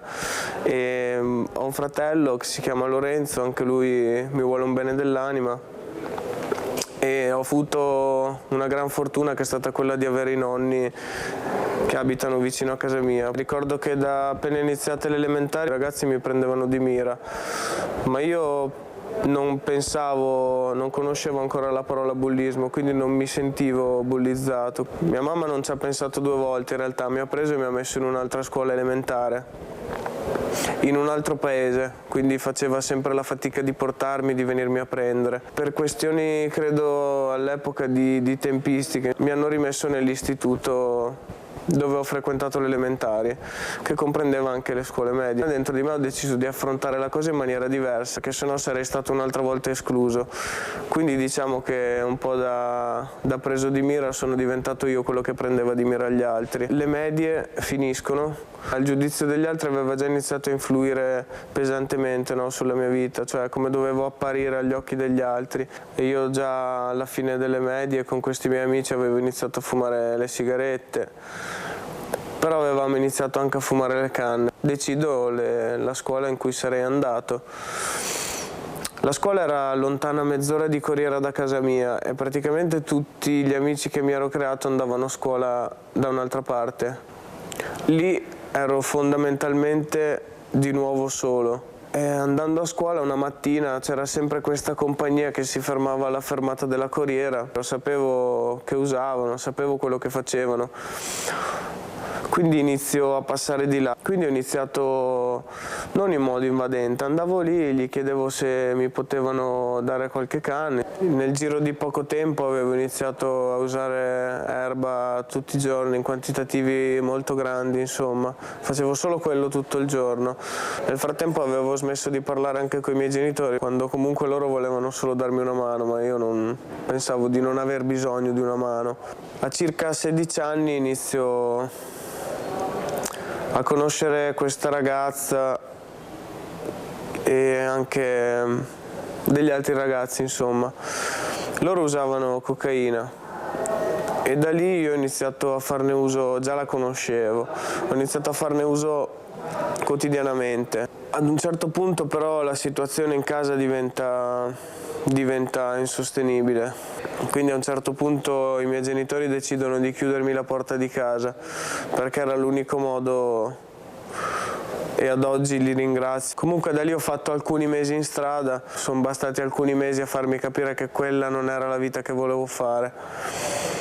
Decido di tornare a casa e di chiedere una mano ai miei. Sono entrato a San Patrignano il 7 marzo del 2024, quel che mi ricordo era che ero in stato confusionale, però ero felice di tornare a star bene. Dal momento in cui ho smesso di drogarmi mi sono reso conto che avevo buttato via un sacco di anni e che avevo costruito la mia personalità sul niente. Però arrivato a un certo punto, con la mano insomma dei ragazzi che mi sono stati dietro all'inizio, del mio socio, che è il ragazzo che mi ha seguito per i mesi iniziali, ho capito tante cose di me e questo è stato fondamentale perché io non mi conoscevo. Diciamo che ho scritto e sto scrivendo tuttora il mio libretto delle istruzioni, di come funziona. Lavoro nel settore grafiche. Faccio stampa digitale, lavoro con dei plotter, insomma, delle grandi stampanti, però facciamo anche packaging, facciamo un sacco di cose. E, oltre al lavoro però sto ritornando un po' alla comunità, al settore, ai ragazzi, quello che mi è stato dato all'inizio, la mano che mi è stata data. Quindi cerco sempre di dare una mano e di aiutare le persone che sono in difficoltà, un po' come hanno fatto con me. Questa è una cosa che mi fa star bene. Allora, purtroppo il professor Salvatore Chirumbolo fa fatica a collegarsi. Ho rimandato questa importante testimonianza per far capire che qui qualcuno si deve muovere. Guardate che quello che vediamo tutti i giorni con questi ragazzi non è possibile, che nessuno riesca a far capire loro quanto danno stanno facendo a se stessi, alle loro famiglie, ma soprattutto a loro stessi. Loro si stanno accorciando la vita, stanno distruggendo il loro cervello, nell'indifferenza totale chi dovrebbe intervenire. Avete sentito cosa dicono anche queste mamme di San Patrignano, questi genitori che finalmente hanno deciso di far capire l'importanza di esserci, di chiudere la porta a questo figlio. Già la chiusura della porta, avete sentito, per lui è stata fondamentale, perché gli ha fatto capire che non c'era più possibilità di rientrare in famiglia, e vivere in strada per strada non è così facile come si pensa, ma soprattutto prendere atto della propria coscienza, del proprio percorso di vita, che veramente lo stanno distruggendo e stanno distruggendo i nostri ragazzi. Però questo non basta, la sicurezza dobbiamo guardarla a 360 gradi, anche con la sicurezza nostra all'interno delle nostre case. Qui non si è più sicuri da nessuna parte. Andiamo a vedere questa dodicenne a faccia con i ladri.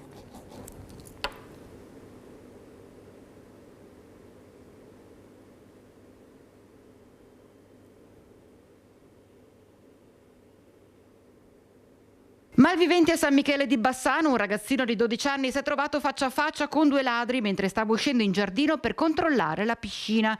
Erano le 11:30 di sera. Tutto è durato una manciata di secondi, ma ancora oggi il ragazzino è terrorizzato per ciò che ha vissuto, come ci racconta la mamma, e si chiedono più controlli. Il suo istinto è stato quello di chiudere la porta, quindi non ha visto la direzione né dove fossero saltati né niente, perché è corso da me, praticamente aveva il pallore in faccia, tremava, sono stati momenti terribili. Ho chiamato le forze dell'ordine che sono intervenute in 10 minuti. Ovviamente non c'era traccia perché sono andati avanti e indietro per la via una ventina di minuti. Ovviamente questi individui saranno scappati sicuramente. Resta il fatto che abbiamo fatto la notte in bianco e il ragazzo è stato scosso. È dura, la notte è lunga da passare e adesso lui ha un trauma a tutti gli effetti, nel senso che anche ieri sera ho detto vai a spegnere la luce nel terrazzo, no, non ci vado, è così, non si può andare avanti. Il discorso è che non ci si sente sicuri. E capisco che non si possa avere un H24 di sicurezza, perché per carità, però un po' più di tutela, quella sì.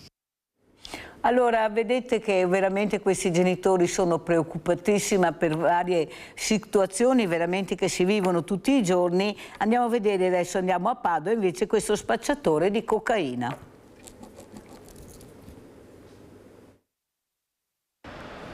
Sono stati i residenti a segnalare la presenza sospetta fissa nei fine settimana, quando si aggirava più volte al giorno lungo le stesse vie del quartiere della Paltana a Padova. L'intervento della squadra mobile domenica pomeriggio ha permesso di arrestare uno spacciatore che nei weekend era solito vendere dosi di cocaina. Si tratta di un 23enne tunisino richiedente asilo. Alla vista della polizia il giovane, sorpreso in atteggiamenti sospetti, ha tentato la fuga. Raggiunto e bloccato dai poliziotti, in tasca aveva 8 involucri contenenti 58 grammi di cocaina. Portato in questura ed identificato, è risultato essere un richiedente protezione internazionale senza fissa dimora e nulla facente. Era già stato condannato nel 2025 ad 1 anno di reclusione per spaccio e detenzione di stupefacenti. È stato così arrestato e il questore Marco Dorisio ha disposto l'accompagnamento al centro di rimpatrio di Milano. Abbiamo Chiara in linea. Ciao Chiara. Ciao Mirella. Volevo solo dire una cosa in merito alle dipendenze, quello che hai appena detto, al fatto di chiudere le persone fuori dalla porta di casa. Noi in famiglia abbiamo avuto un'esperienza, una dipendenza da gioco, frequentavamo il CERT, frequentavamo i gruppi di automutuo aiuto e a un certo punto il direttore del CERT ci ha detto che è meglio affondare in uno piuttosto che affondare in 3, parlo come famiglia. Ovviamente non si vedevano risultati e la situazione stava sempre più precipitando. A un certo punto la mamma, con grossa sofferenza, ma ha deciso, supportata da me, anche se è stata molto doloroso, di lasciarlo fuori casa. Era veramente dura vederlo dormire in macchina, non aveva da mangiare, a volte mandava un messaggio che aveva bisogno, se gli portava un panino, e abbiamo dovuto essere duri per vedere se si riusciva a ricondurlo nella giusta strada, ma soprattutto a fargli capire che aveva raggiunto un fondo e da quel fondo si poteva solo risalire. Però di questo periodo, oltre alla sofferenza che abbiamo provato, mi viene anche in mente quante critiche abbiamo ricevuto dalle persone e dai familiari vicini, che dicevano che l'amore di una mamma doveva andare oltre, perché uno per arrivare a una dipendenza aveva qualcosa che non andava. E nei miei confronti tante persone mi hanno dato dell'egoista e hanno chiuso completamente i rapporti. Cosa è successo? A un certo punto, dopo 20 giorni che non si faceva nemmeno una doccia, abbiamo detto vieni pure in casa, ma pensando che fosse un po' rinsalito da questa cosa. E quindi vorrei lanciare un appello e dire che in tante situazioni, immagino poi la droga, l'alcol, che quelle rendono anche l'animo, diciamo, le azioni che uno fa a volte anche violente, veementi, che quando si arriva a certe decisioni non è perché non si vuole bene alla persona, ma è perché veramente è un po' l'ultima chance. Chiara, molto chiara fa anche, ma devo assolutamente salutarti perché devo salutare anche il professor Chirumbolo, ma ti ringrazio di questa testimonianza perché è veramente dura per le famiglie, però avete sentito anche questo ragazzo e la sua testimonianza, benedetta quella volta che mi hanno chiuso la porta. Professore, come ci saluta? Un minuto, grazie Chiara, un minuto per salutarci, la inviterò ancora, prego. Intanto chiedo scusa che si era bloccata la linea, quindi mi dispiaceva andare via senza salutare, quindi io ringrazio ancora. Allora, rinnovo, diciamo così, l'auspicio che questo grosso problema venga affrontato anche con le nuove risorse tecnologiche, scientifiche, eccetera, culturali.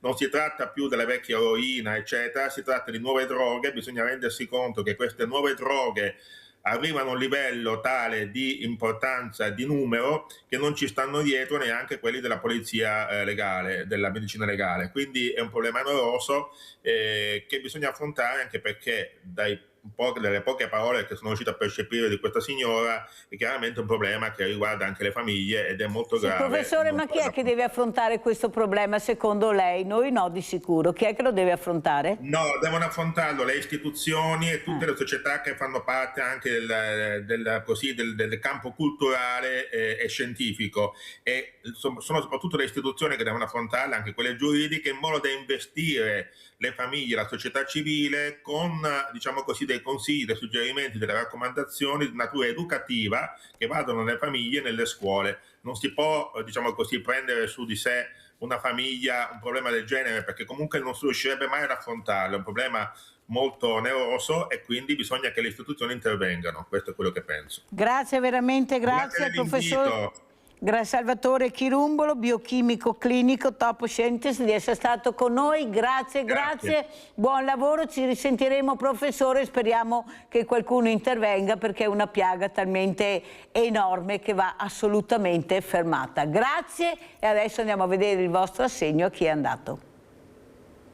Ciao cari amici vicini e lontani, oggi siamo a Cavaso del Tomba e stiamo per incontrare la famiglia Barb. Chi ci apre? Antonio. Ciao Antonio. Ciao Dora. Tutto a posto? Grazie, tutto bene. Oh, meno male. Eccoci qua. Allora, siamo a casa della famiglia Barb, di Antonio e di Dora. Voi conoscete questa famiglia perché noi l'abbiamo già aiutata. Il problema è che non c'è ancora un lavoro fisso né da parte del papà né da parte della mamma, con 4 ragazzi. Alessandro. Quanti anni? 15. Poi c'è Fabian.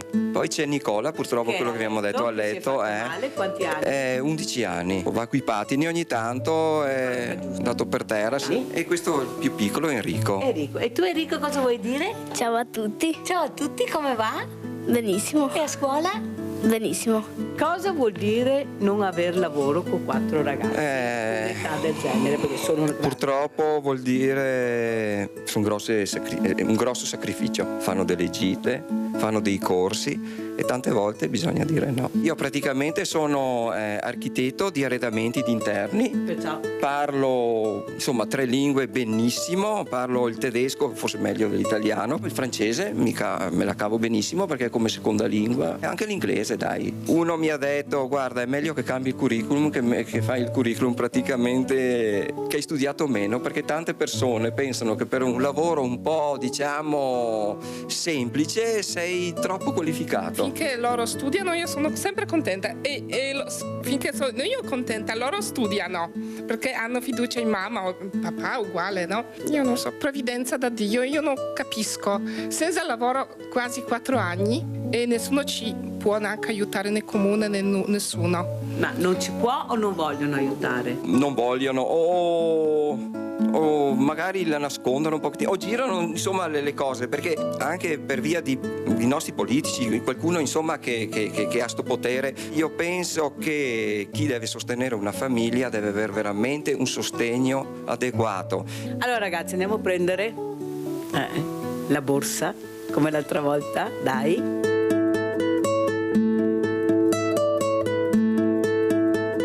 E questo, cari amici, è il vostro assegno che anche questa settimana riesco a dare. Io so quanto bisogno c'è di questo assegno in questa casa, io lo so e l'ho portato.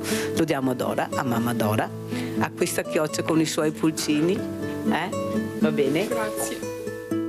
Voglio ringraziare a tutti i telespettatori, veramente, a te, a Rete Veneta, che siete unici, che si occupate delle persone che sono in difficoltà.